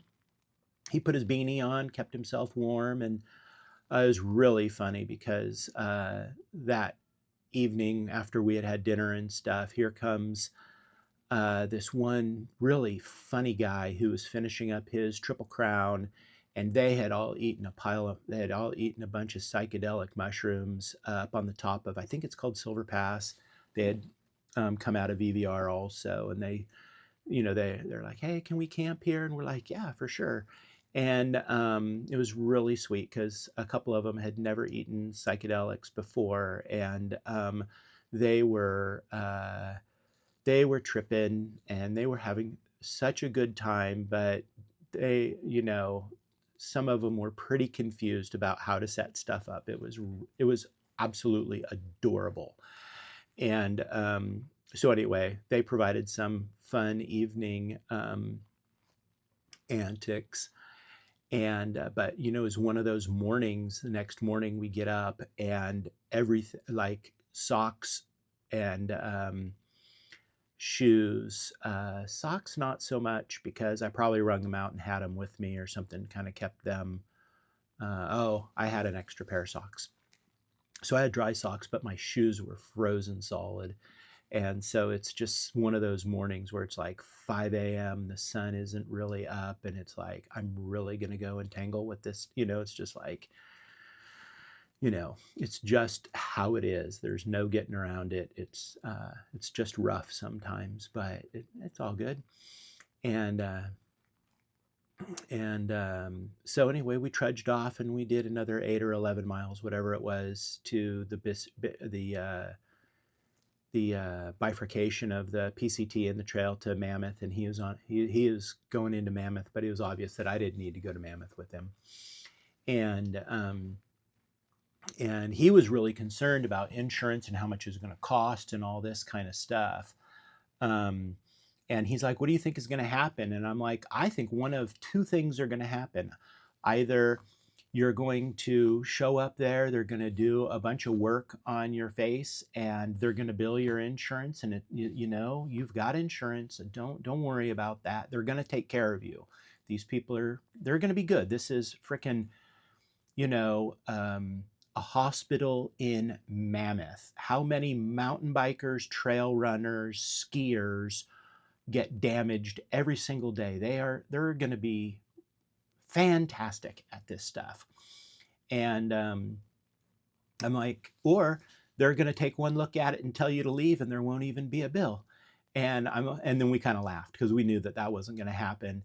And so he went on his way, I went on my way, and I bumped into him. I saw him again in Chester, which is a fair bit north, and I've got a photograph of this and everything. And that was what happened. He went into the hospital. He got himself to the hospital right away. They took one look at it, poked around a little bit, and they're like, this is good. You don't need anything, and, go on your merry way. And so he was in and out of the hospital. He said in about a half an hour, and there was no bill, which, shocking. What a shocking, wonderful thing. So what a serendipitous thing that we walked together for 2.5 days, and I'm the one that had the freaking skills and the first aid kit to patch this dude's face up. Like, pretty rad. And so, consider taking a first aid kit and having the skills to know how to use that stuff.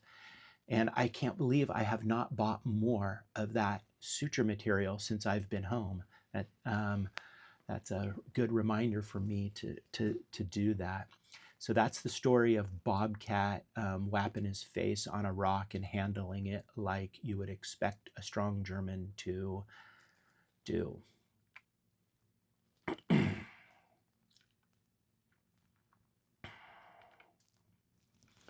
This was the bridge that was out across the middle fork of the San Joaquin. And so I stayed real close to this bridge that night. And it was funny because this, I think her name was like Speedy or something like that, super fast. I remember her being pretty small, strong, all the women out there are freaking strong. And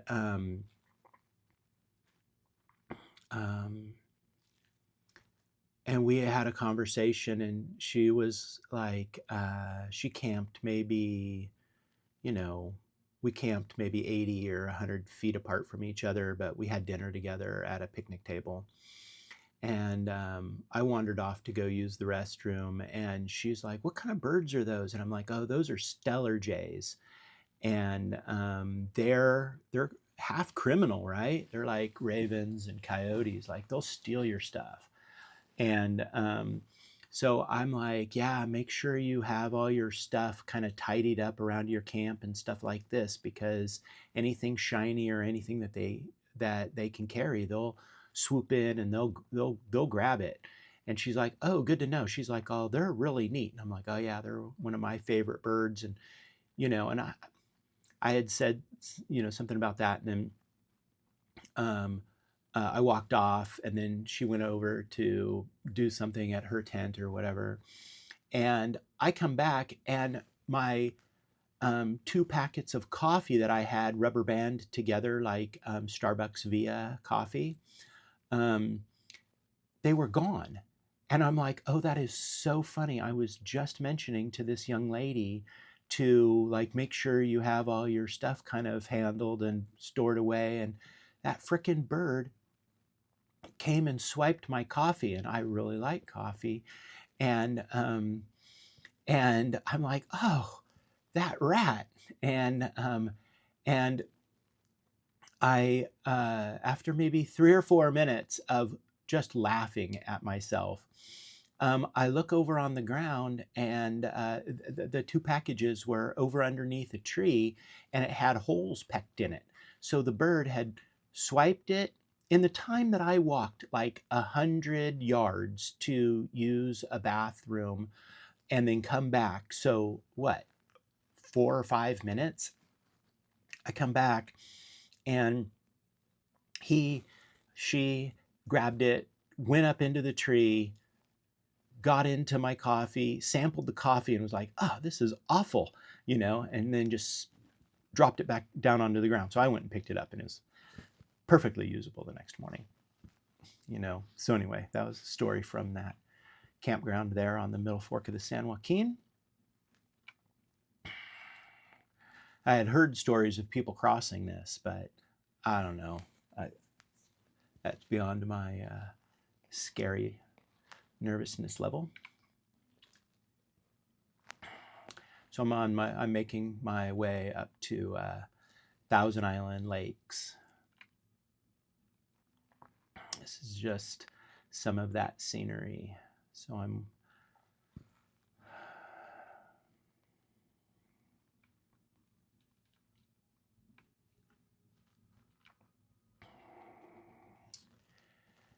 and I had my lunch here, and this was, I think, the first time. No, it was the second or third time where it was just like I ate a little bit of food and just kind of lay on the rocks, and it's like I fell asleep for a few hours. It was glorious.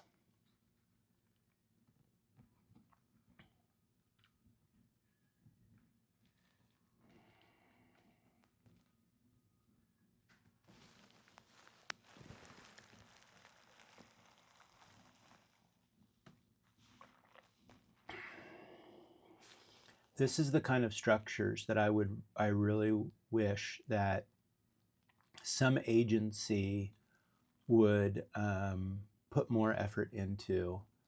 Um, these simple structures, that would take, a crew of, 4 people with the right equipment. It wouldn't take very long to build stuff like this, and the level of safety that it creates is pretty high. It'd be pretty nice to see.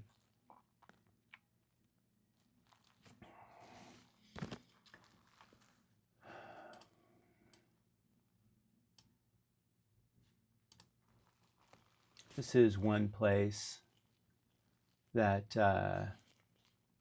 I really struggled with getting my tent set up because it was all just rock. But I ended up using rocks, as you can tell, to stay things out. But yeah. But that was the following morning. I had gotten up at whatever time it was, and that's the view out my tent.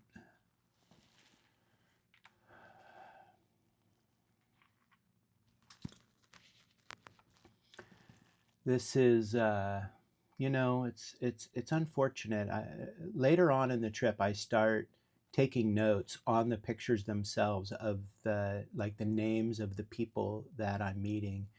This is a couple folks. The one guy, I think he's from Australia. I don't remember his name, but just solid people out doing the thing. So this is the trail walking down into Tuolumne Meadows.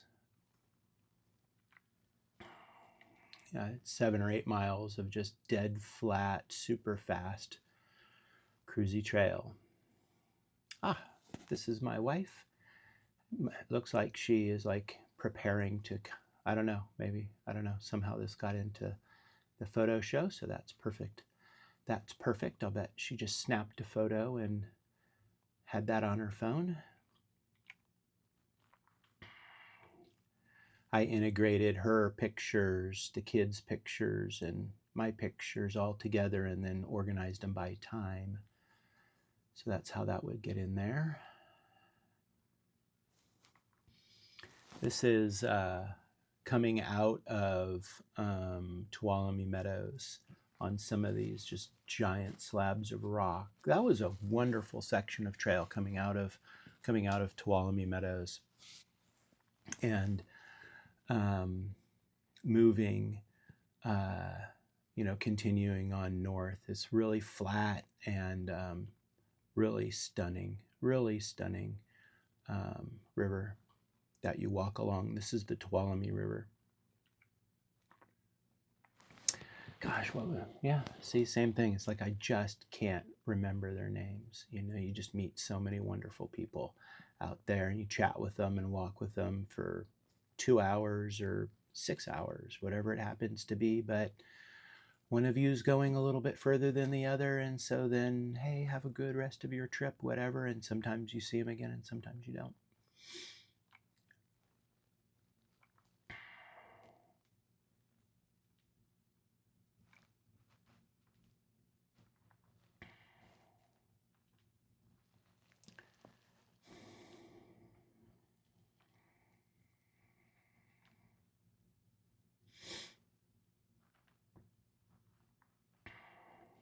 The water levels were, really high in the creeks, rivers, lakes.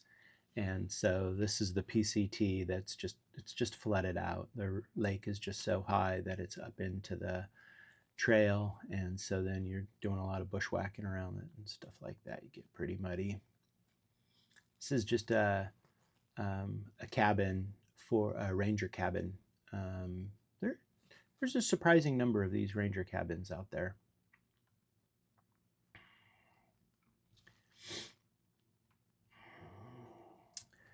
So this was another one of my just most special memories. The getting to 1,000, getting to 1,000 miles was really meaningful. I don't really know. I had spent a lot of time by myself, and I was just listening to what I think is good music, and just stomping along, and just super fit body and just clicking right along. I don't know why that made such a big difference to me, but it sure did. Yeah, I really appreciate the people taking the time to make these little trail markers, stuff like that.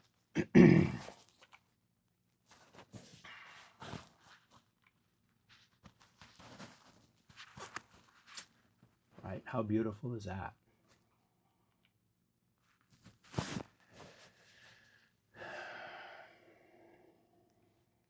I think this is Carson Pass.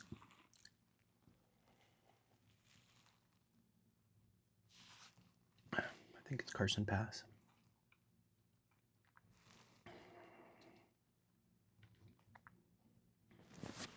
Maybe not. Hard to tell.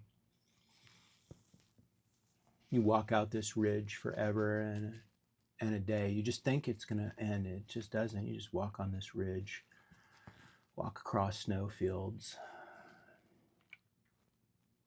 Oh, I think that was Sonora Pass. I think that was Sonora Pass. Yeah. Yeah, that's Sonora Pass.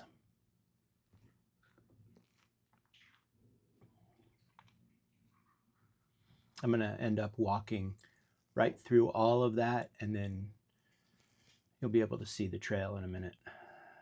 Yeah, so now I'm out right at the base of those steep sections, and I'm going to go right through that slot, right between those two rocky outcroppings. The trail goes right through the middle of that. It's really spectacular. Now you can see the trail even better. really stunning landscape. It's like you're on a different planet, you know. And it's so amazing how the Pacific Crest Trail, just as it goes through its different as it goes through its different sections, just how strikingly different all of the terrain is. It's just so stunning. The different kinds of rock, you know, really, really stunning stuff. This is me running into Ranger again. I hadn't seen him and his crew since the boys and I had helped him get across that raging river, like 2 weeks before, or whatever, however many days that was, 10 days, 2 weeks. I like flowers, obviously.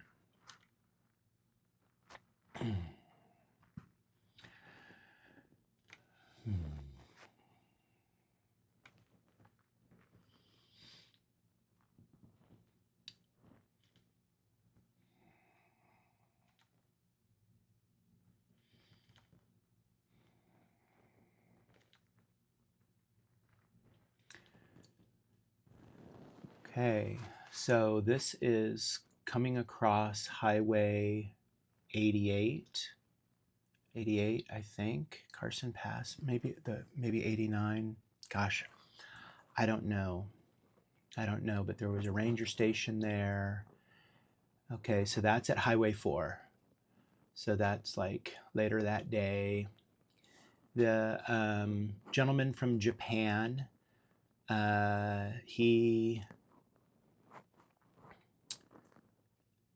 he had a trail name, but it got renamed. He got renamed like Snakebite because I think the story goes that he was doing something and a snake bit him in the leg, and so he got whisked off to the hospital and had a huge uh, medical bill. But they did all the tests and stuff, and the snake didn't inject any venom. I've heard that 80 or 90% of the time they don't release any venom. But this is another, just another one of these epic crews of people setting up breakfast. This was breakfast that morning. Wonderful, wonderful people doing good things.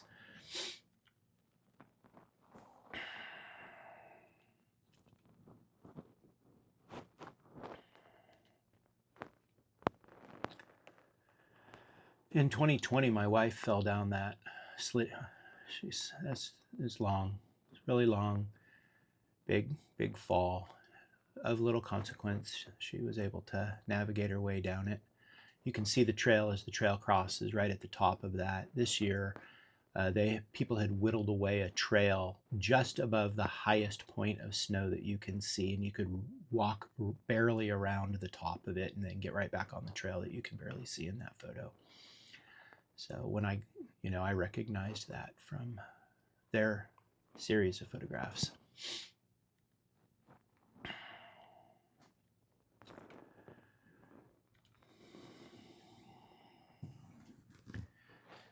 This is a field of flowers, even though it doesn't look like a field of flowers, but they're yellow. They're yellow flowers and purple flowers, and they just go, it's just acres and acres in all directions. Super beautiful. This is a marmot. I maybe had spent a little bit too much time by myself or something, but I was literally having a conversation with this marmot. And I was making up that we were having a conversation. I was probably just some,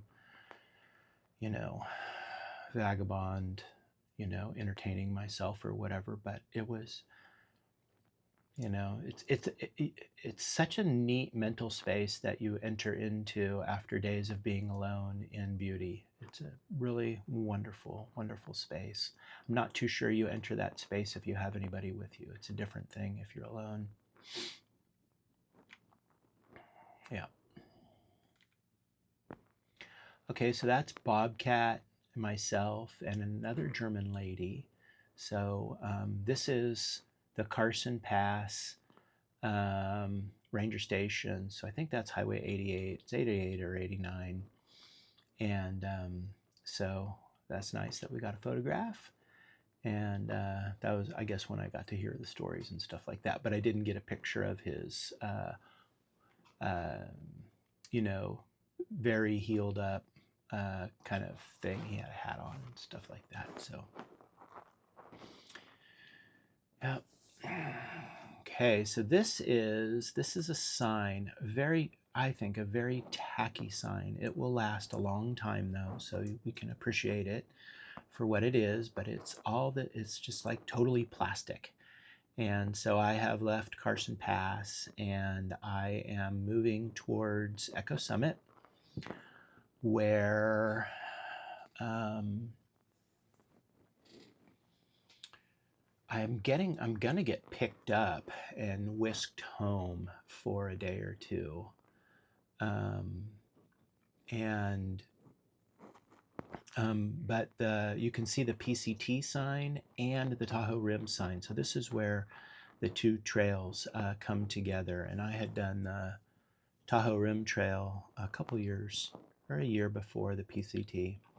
It's a wonderful trail. My gosh, what a great first trail to do. I think it's 175 miles. And I went in September and I maybe saw one mosquito, which was a blessing. Yeah, some random cabin, some old cabin in a meadow.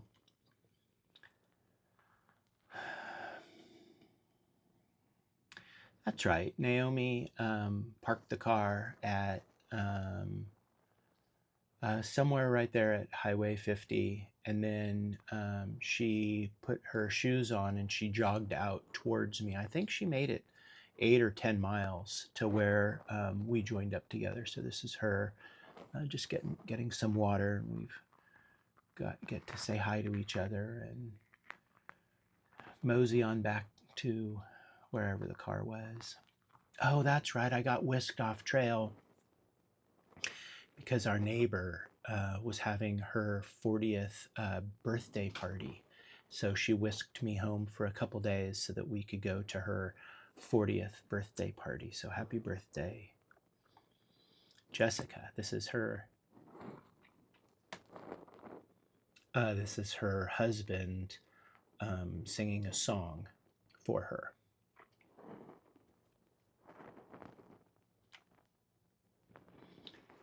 And we got to go visit the aid station, and they were shutting down their store. And so there was a whole celebration of thanks to the running community that they were doing. And so we were able to bid them a farewell.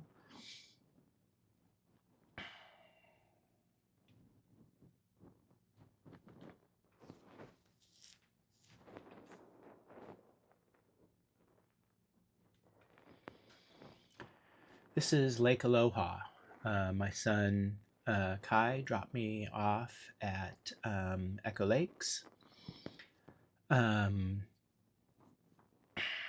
I took off, and I didn't have a permit to be in this area. Not the case. I had a permit. I didn't have a bear can. So this was another place that you need a bear can to go through the Desolation Wilderness. Now I think that the rules have changed. So, and I don't know what the rules are, but what I did, and I'm confident that I did it wrong.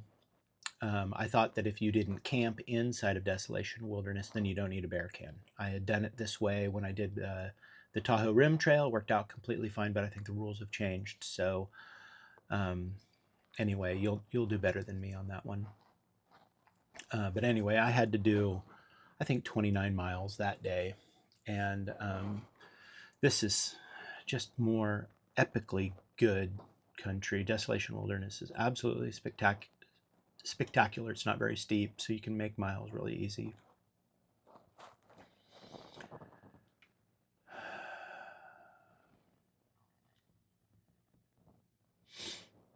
Just beautiful after beautiful after beautiful. There's so many lakes that you walk past. Lovely, lovely, lovely.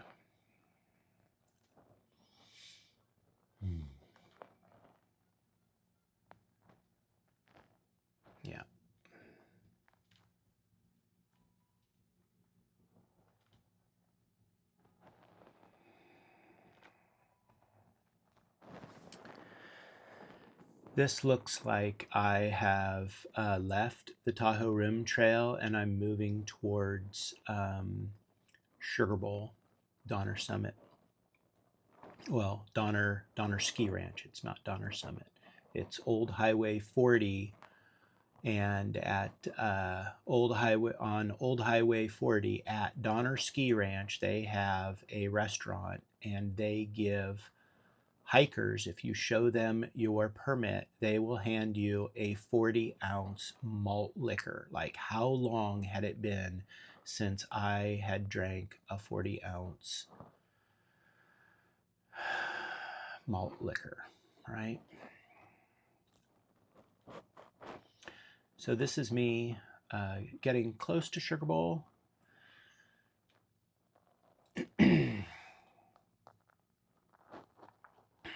And let's see here. Do I have any photographs of it? Nope. Okay. So this would be the next morning. So let's see here. Okay, I guess that's the last photo. It's interesting, it's like I didn't take very many photos in town or stuff like that, but when I was, let's say, right about here, in this area here, it's like I'm within an hour and a half of my house. I just live down Highway 80 from where I'm going to cross, we're going to cross Highway 40, and then in like 10 miles or whatever it is, we're going to cross Highway 80. And I'm like, oh, hey, like, which of my buddies is going to drive up and drink beers with me at Donner Ski Ranch? And so the only person I could think of that has the space in their life and might be able to pull it off was my buddy Eric. And so um, I shot him a text, and like 40 minutes later, I get a text back. He's like, "Oh, I'm actually like 3 miles from Donner Ski Ranch, remodeling our office." He had bought a 100-year-old building, and he was remodeling it for their real estate company.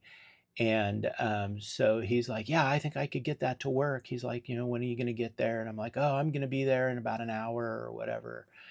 And so the timing was so great because I showed up, and this guy Sunfish, who I had met like 2 days earlier, just another one of these cool young dudes, um, really down to earth. And we're like, $15. They wanted $15 to take a shower, and it's like, I'm not taking a shower for $15. We're like, so we drank our 40-ounce beer and walked a quarter of a mile to a lake and took our clothes off and went swimming in a mountain lake, and put our stuff back on and went back and ordered dinner and more beer, of course. And then my buddy Eric showed up.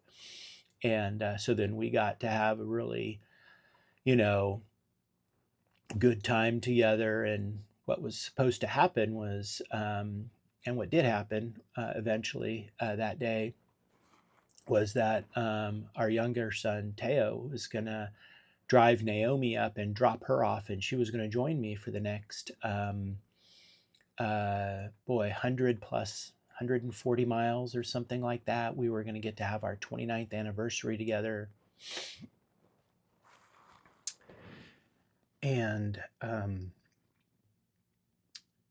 so I got my buddy there. We're drinking beers, eating food. Um, One by one, like hikers that I know come in. It's a pretty raucous thing going on. And Naomi shows up, and so we've got a whole resupply to do. And then we see Hoot Owl and Summit, who Naomi and I, if you remember earlier on in the storyline, we had done Mount San Jacinto with, and we had hiked with quite a bit. Well, they needed to get off trail in Agua Dulce. They needed to go really fast because they were going to go and be trail crew and running assistants for a 200-mile ultra marathon that some of their friends were participating in. And so they needed to boogie ahead. And so we walked with them for 3 or 4 days, something like that. Well, here they come walking in, which was totally shocking. We had no idea where they were. And so we all sat down and had dinner together, and everybody drank beers and what have you. And so then it was very dark by the time we were doing the resupply and packing our bags to go from there to our next place over in Sierra City. And so at around late, uh, Summit, Hudal, Naomi, and I uh, said goodbye to the people that were still around, and we wandered off into the um,